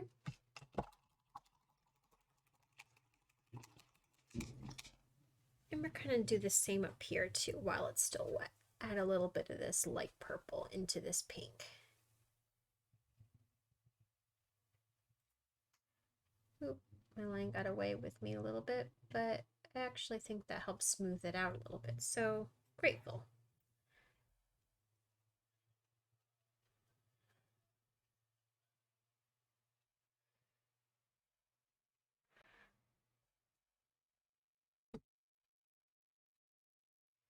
And I'm pretty happy with how my shades are coming out right now.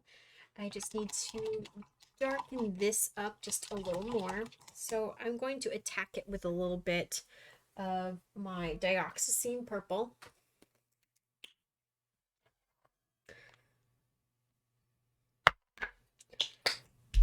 Because we need to scale down the brightness of this a lot while the paint is still wet.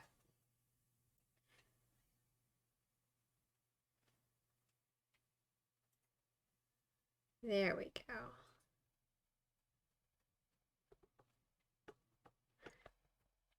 That's better.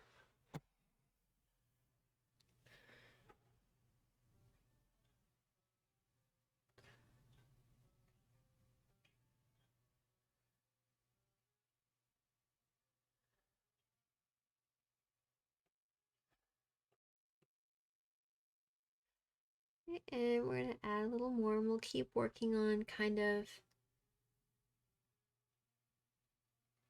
quick working on these on this coat, getting this shading kind of right, because it should make you think of like a plum, a burgundy, a maroon, something along those lines is what we're aiming for here.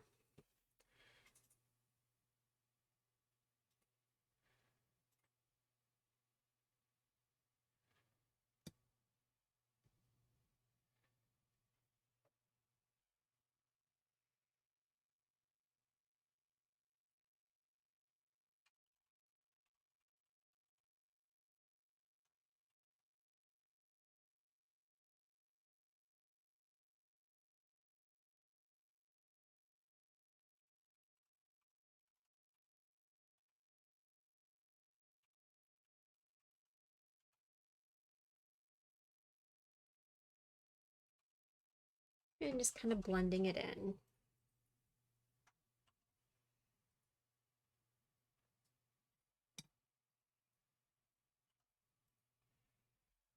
And I'm going to flip it so I have easier access.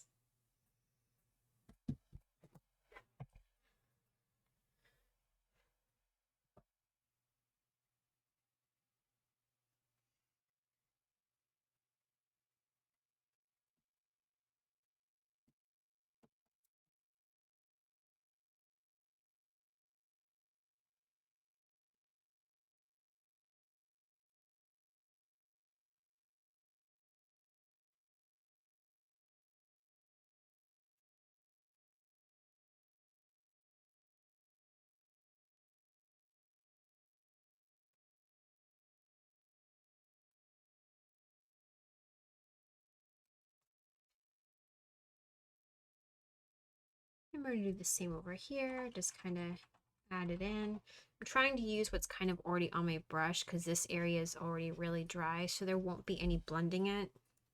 It will literally just be trying to change the hue a little bit.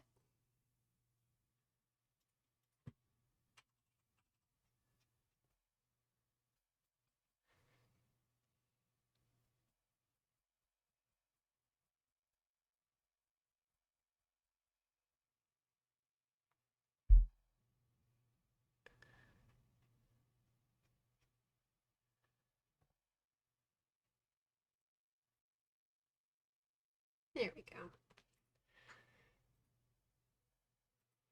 And I'm going to go ahead and dry it at this point.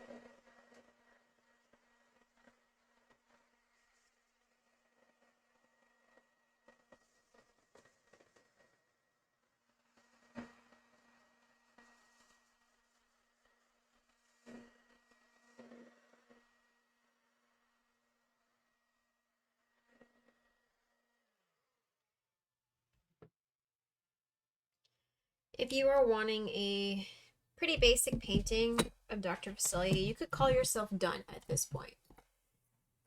You could call yourself done here. Now we're going to add in all the extra texturing details now. So at this point, you'll want to rinse off your 5/8 angle brush.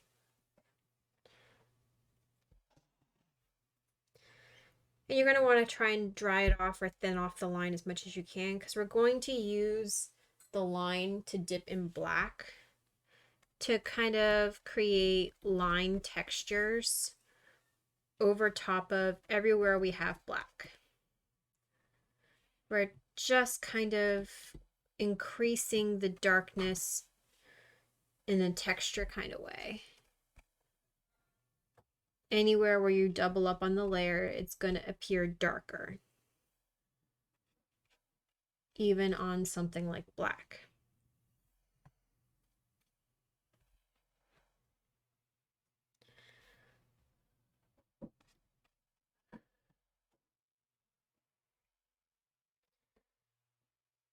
And we're going to do this on his hat as well.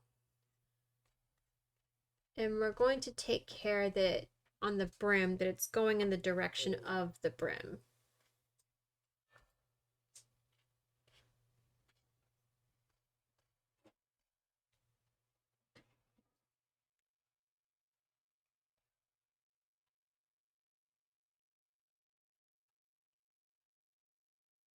And on the top part, that it's going up and down.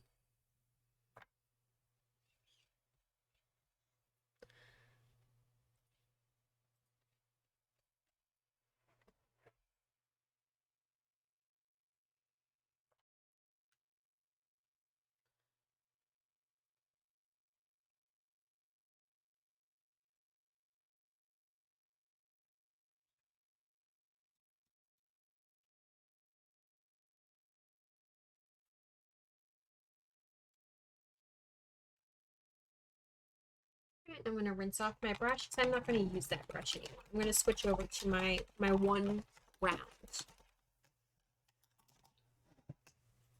for the rest of my dash work.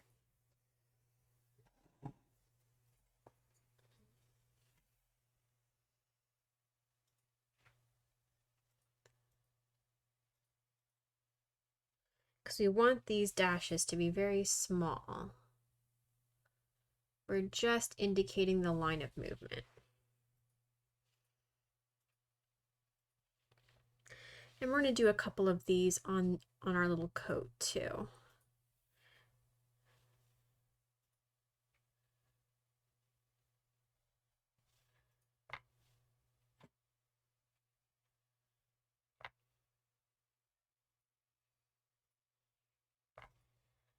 And on this part, we're going to make sure we're going straight up and down. And then when we do this side, we're going to make sure that we're going on angle with our collar.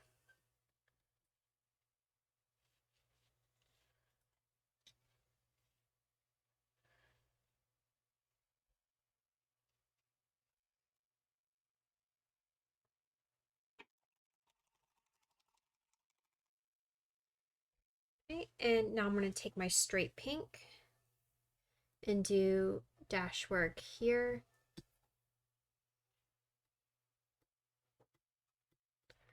You should see from where we put in kind of some of the layers of purple that the areas where you've done over a little more purple, you'll see more of it. And the areas where you didn't, you shouldn't see much of anything. This is just creating a little bit of texture and value.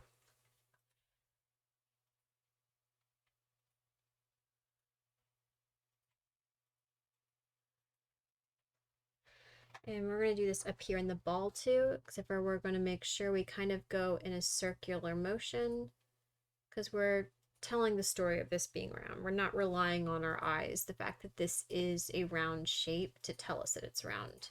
The light will tell us that it's round too.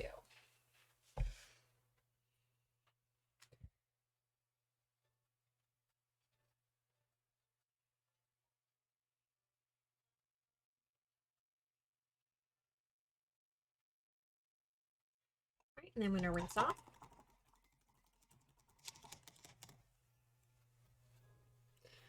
I'm going to use some of that leftover quinacridone scarlet to do some line work on the coat as well.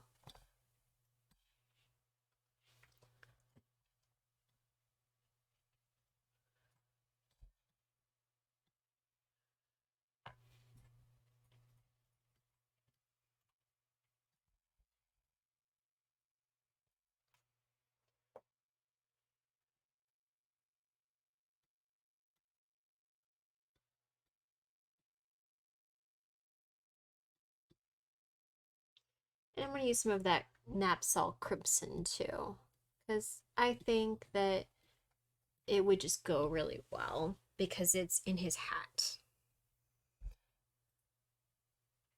And we're doing this kind of sparingly. We're just kind of indicating that it's there, that it belongs, that it is part of his ensemble.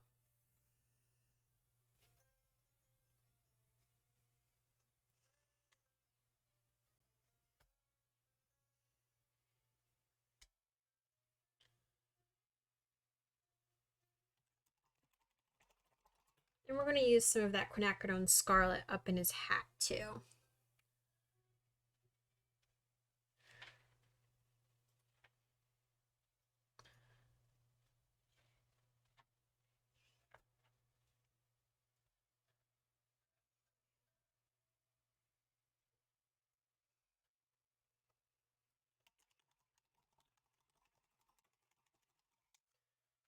And now I'm going to take some of this light purple and I'm going to do some dash work on the shirt in that. And again, it'll be probably super noticeable in the areas that are mostly pink and less noticeable in the areas where it was highlighted with this color earlier.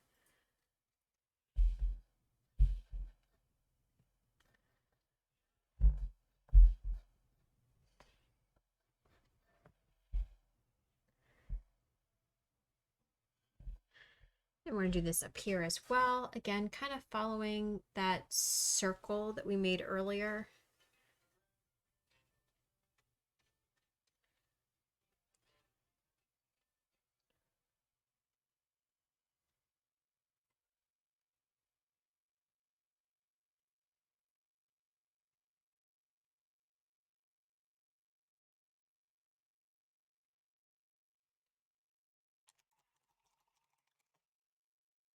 And I think I'm going to take some of this dioxazine purple and I'm going to add it to his coat too.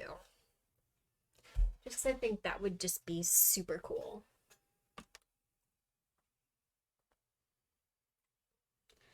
Changing my lighting a little bit for you, just because it makes it a little bit easier to see what I'm doing.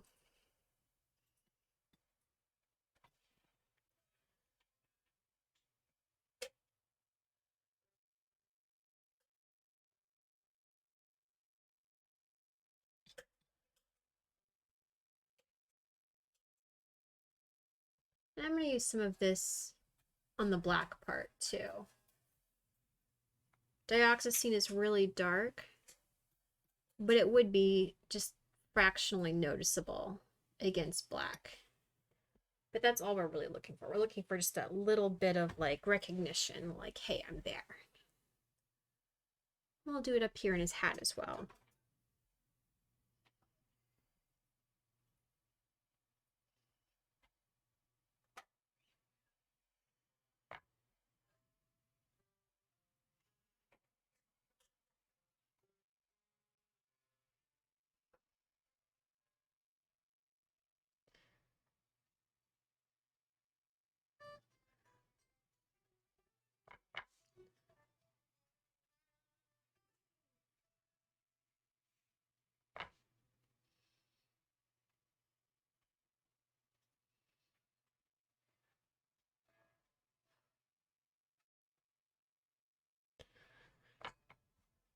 And we're going to do the top as well.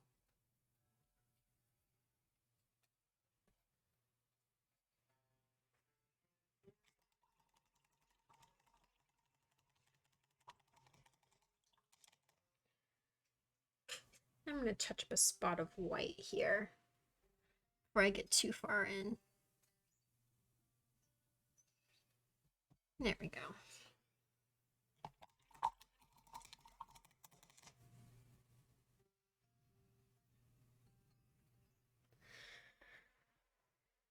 And I think I'm going to use some of that Diox purple to kind of make little round shapes in my background against that kind of darkish purple I've got going to help kind of create this idea about shadows and magic things happening behind him.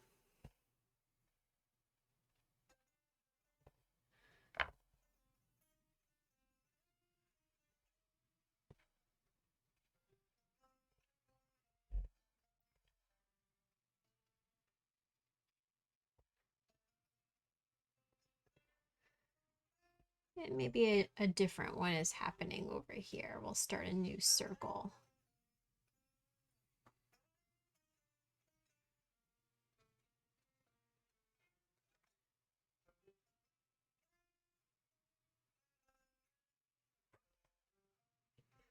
And then maybe a little something going on down here in this one.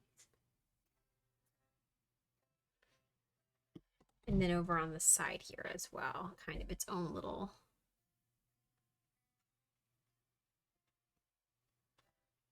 thing happening.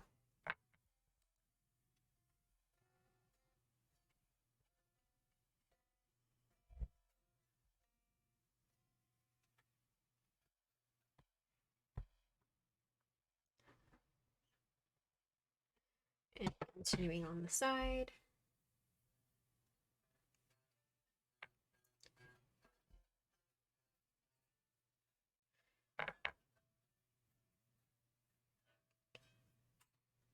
Okay, so we've got kind of our base in for our dots.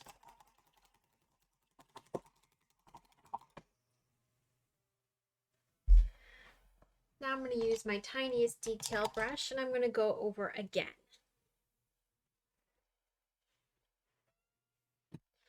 starting kind of with the bottom and working our way up, adding a little more of these little purple dashes.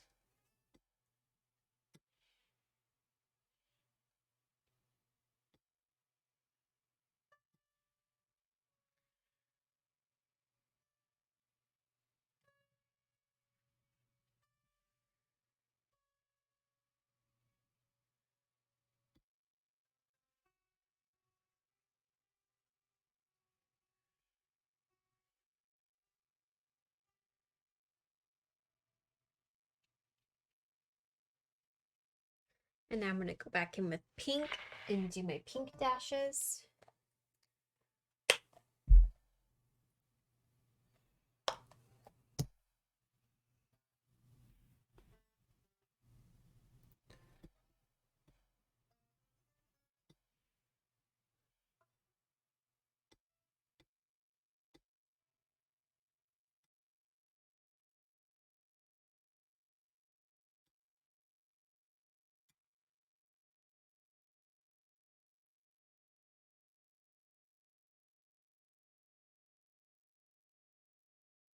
All we're kind of really doing here is creating a ton of texture.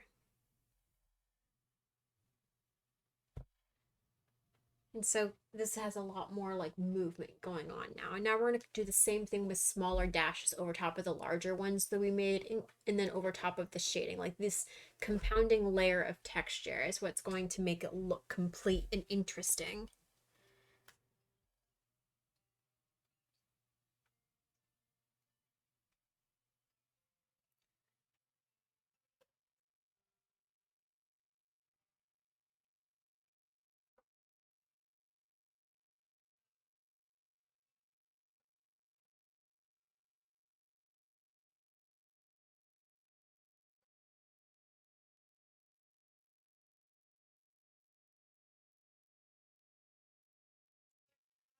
And now I'm going to go and do the same thing with pink. Kind of go over where I just did.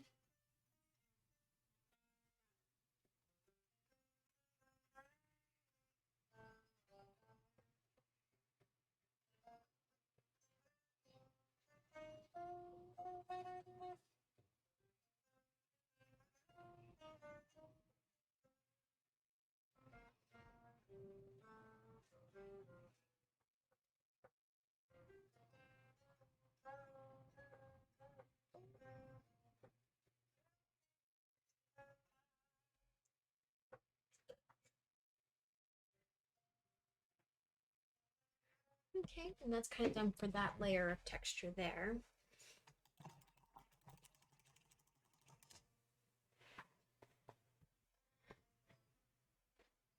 I'm gonna use another layer of black dashes going on down here.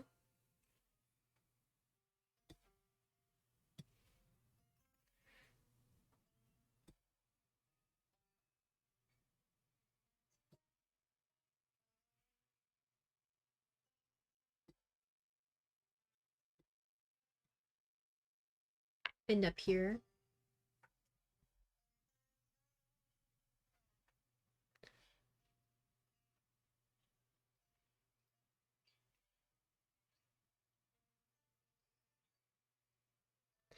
And I'm gonna go over it with some gray as well.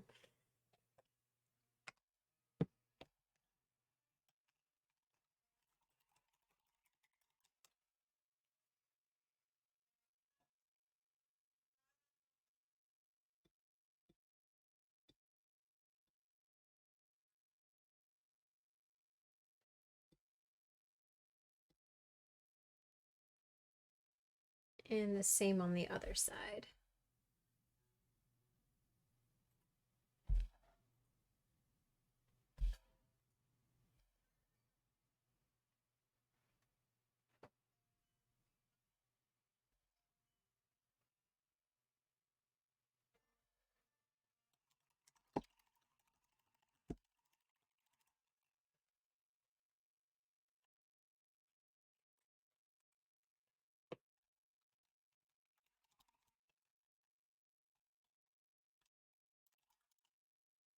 actually kind of want to see how the light purple would look over the coat, just because I do have a lot of that left. And I think I'm going to use it.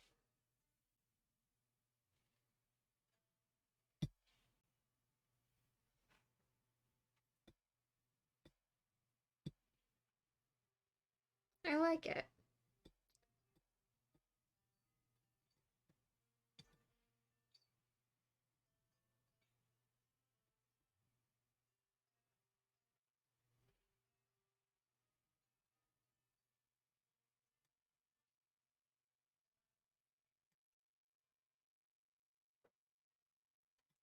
I just had to find a way to use up the rest of this light purple that I put on my palette. It was just too much.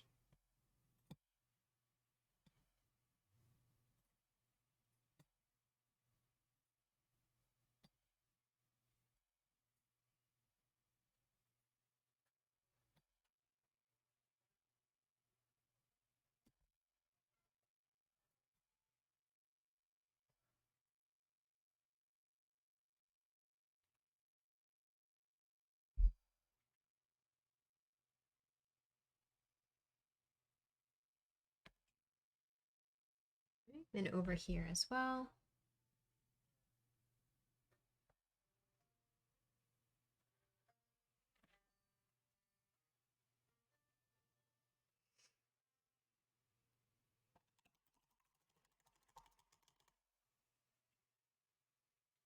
I think I'm going to work some of this light purple into the hat as well.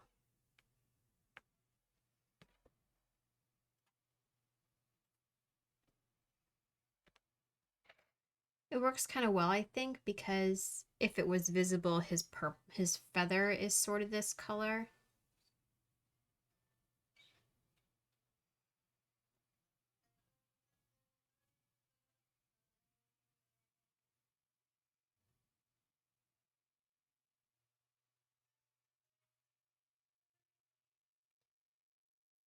And we'll add a little bit of the gray in the hat as well.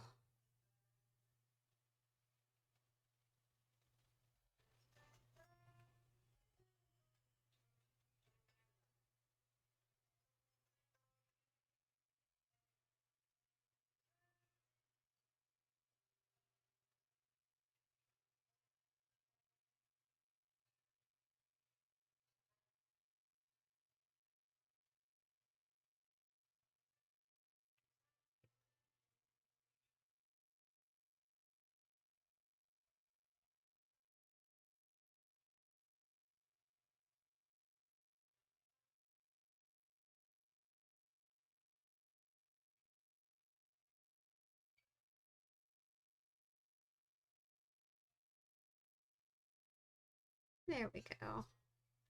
We're almost finished, guys. We're getting there.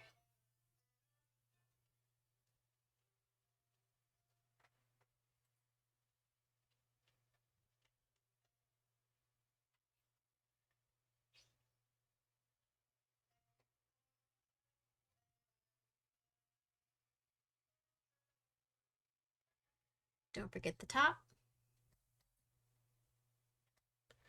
And you could use any combination of the colors that you've used in your painting to do your dot work. It doesn't necessarily have to always belong with what's already there.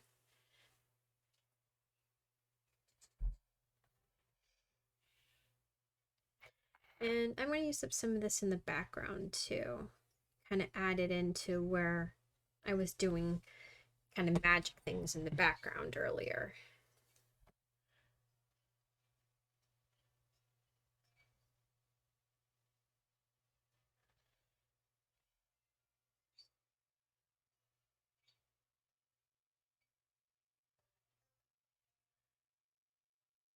Putting in the dark first and then adding the light afterwards creates a lot of like little shadows that tell more than either the light or the dark all on their own.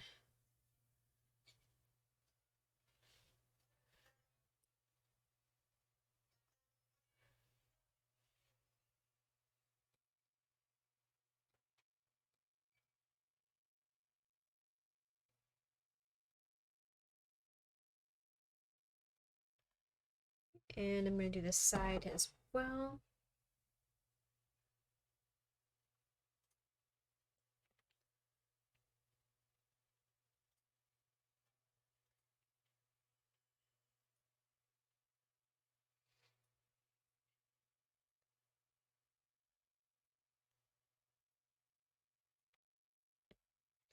And over here we were kind of telling its own little story of a tiny little thing going on here.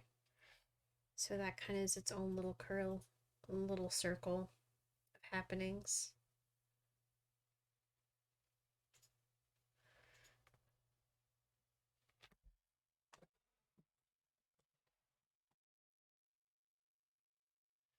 And then over here we have another little circle of happenings.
And then over here up at the very top, we had its own little magic circle going on there as well.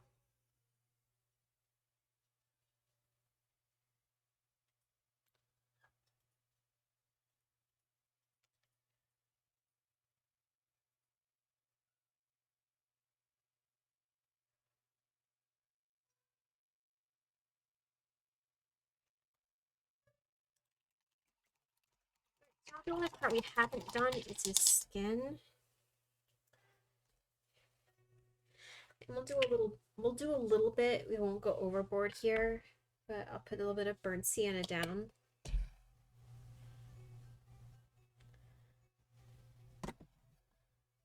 And we'll do a little bit of dash work in burnt sienna.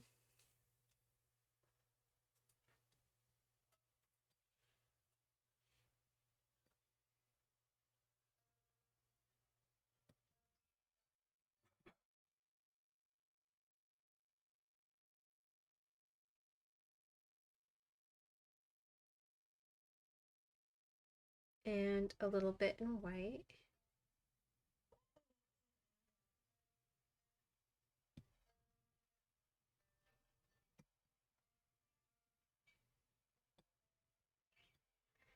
And we'll do this again over like around the jawline.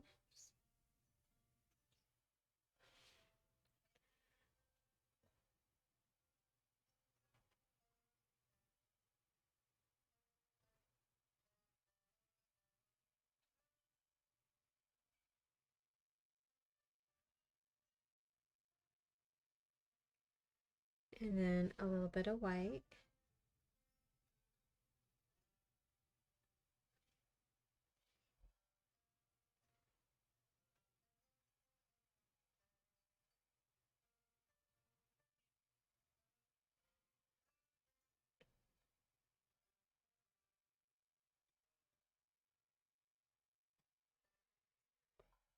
And then now on his lips.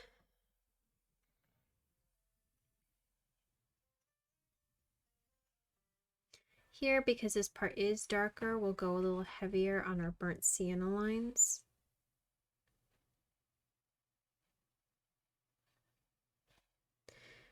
And only do a couple of these kind of white lines.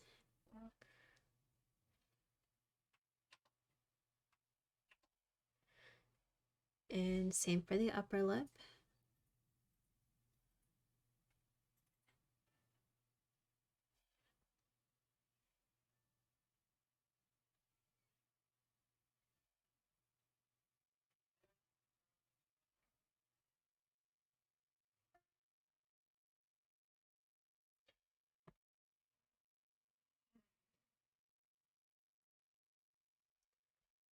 And now we'll go ahead and do the kind of the dash work on his face.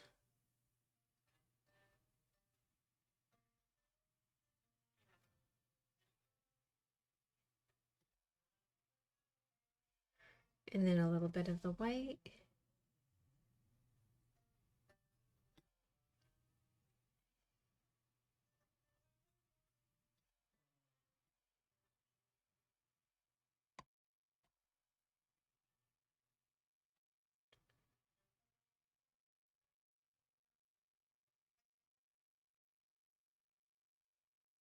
And then a little bit of the burnt sienna.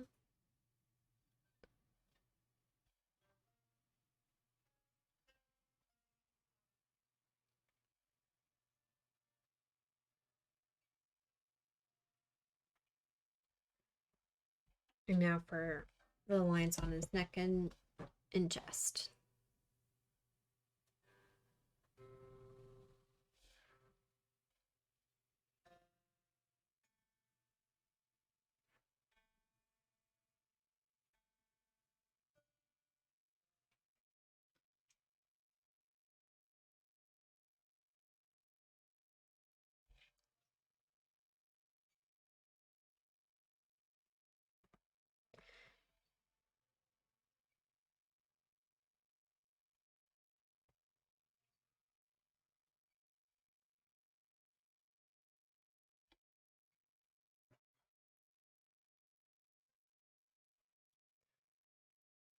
And then we're almost done with the dash work for his skin.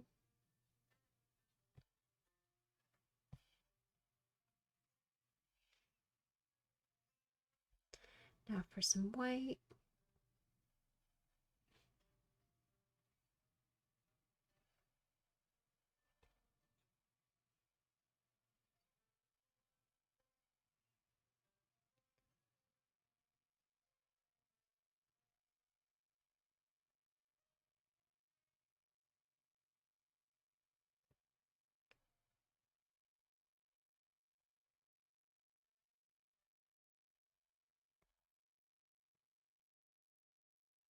And then down on his chest.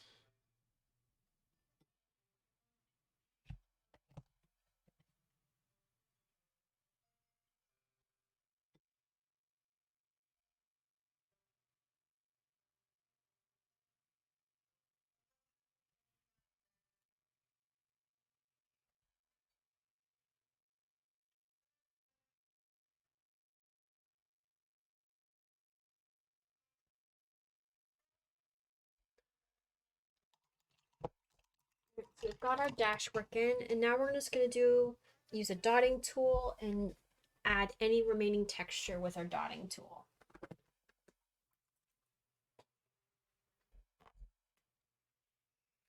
So I'm going to use up what's left on my palette. I do have a couple of I do have a little bit of red left, so I'm going to use a little bit of red.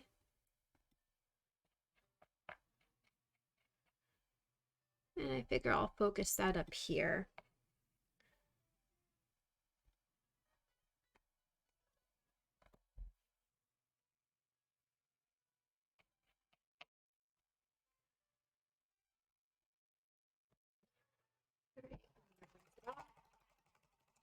I used up the little I had.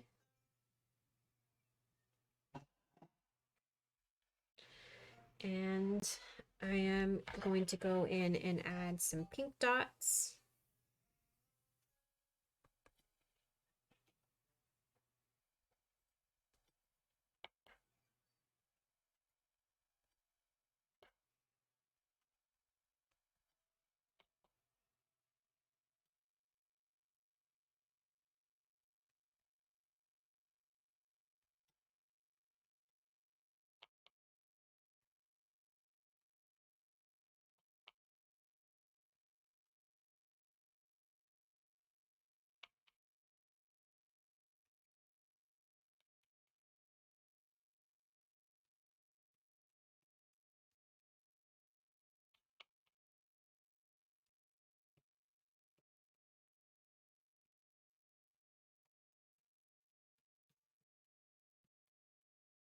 And then I'm going to do up here at the scepter as well.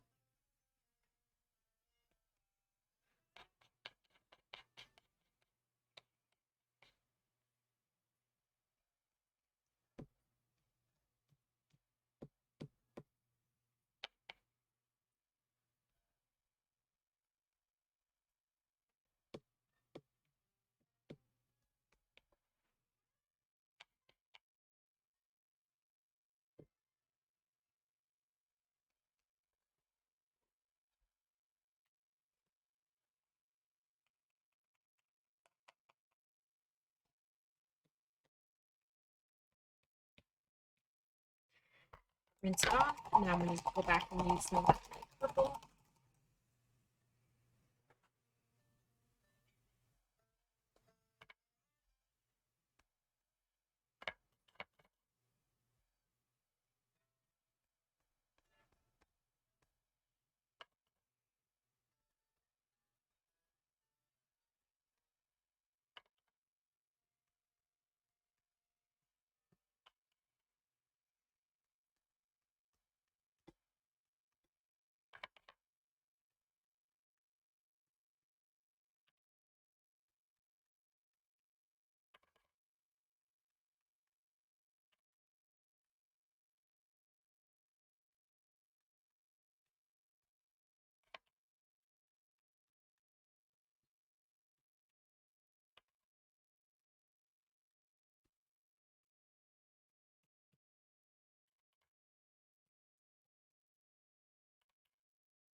And I'm going to do a couple little dots in the background too.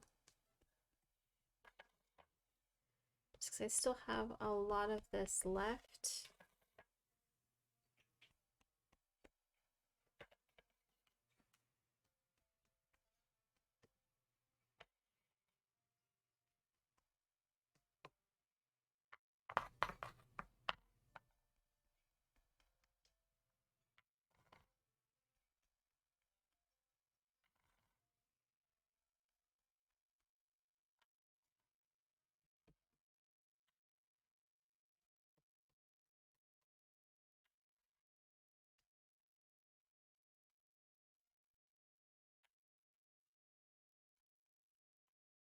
I'm going to rinse off.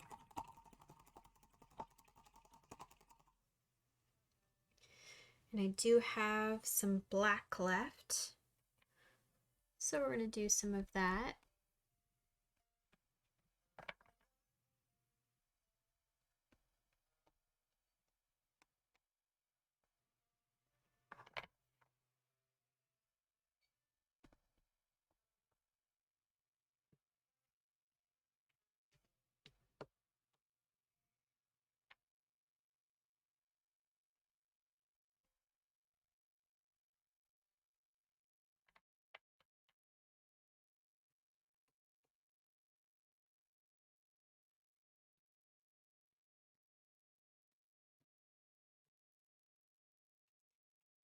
And we're going to use some of that black down here on the coat too, because I still have a little left.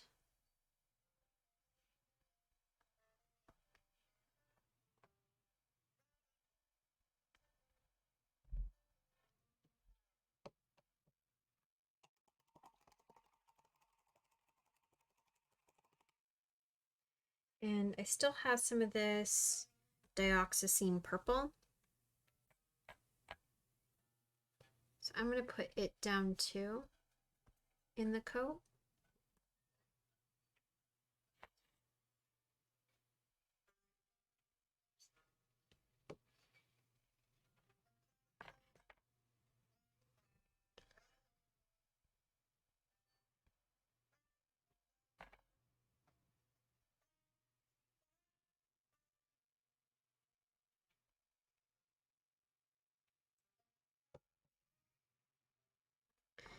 And a little up in the hat.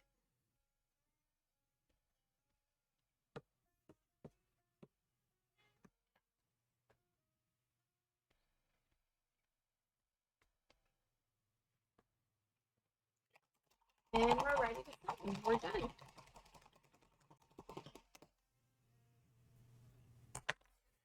And I'm gonna sign with dioxazine purple.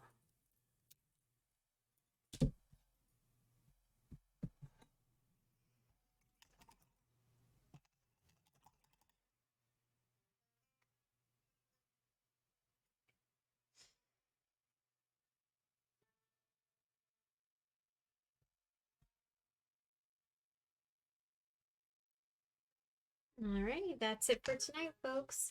As a reminder, Sunday is the last villain painting. It will be Oogie Boogie. If you want to have a super dose of a lot of fun with that, make sure to have UV paint at your disposal. And make sure to vote in the Patreon poll for the theme for February. Thank you. Meet you at the easel on Sunday. Have a good night. Bye.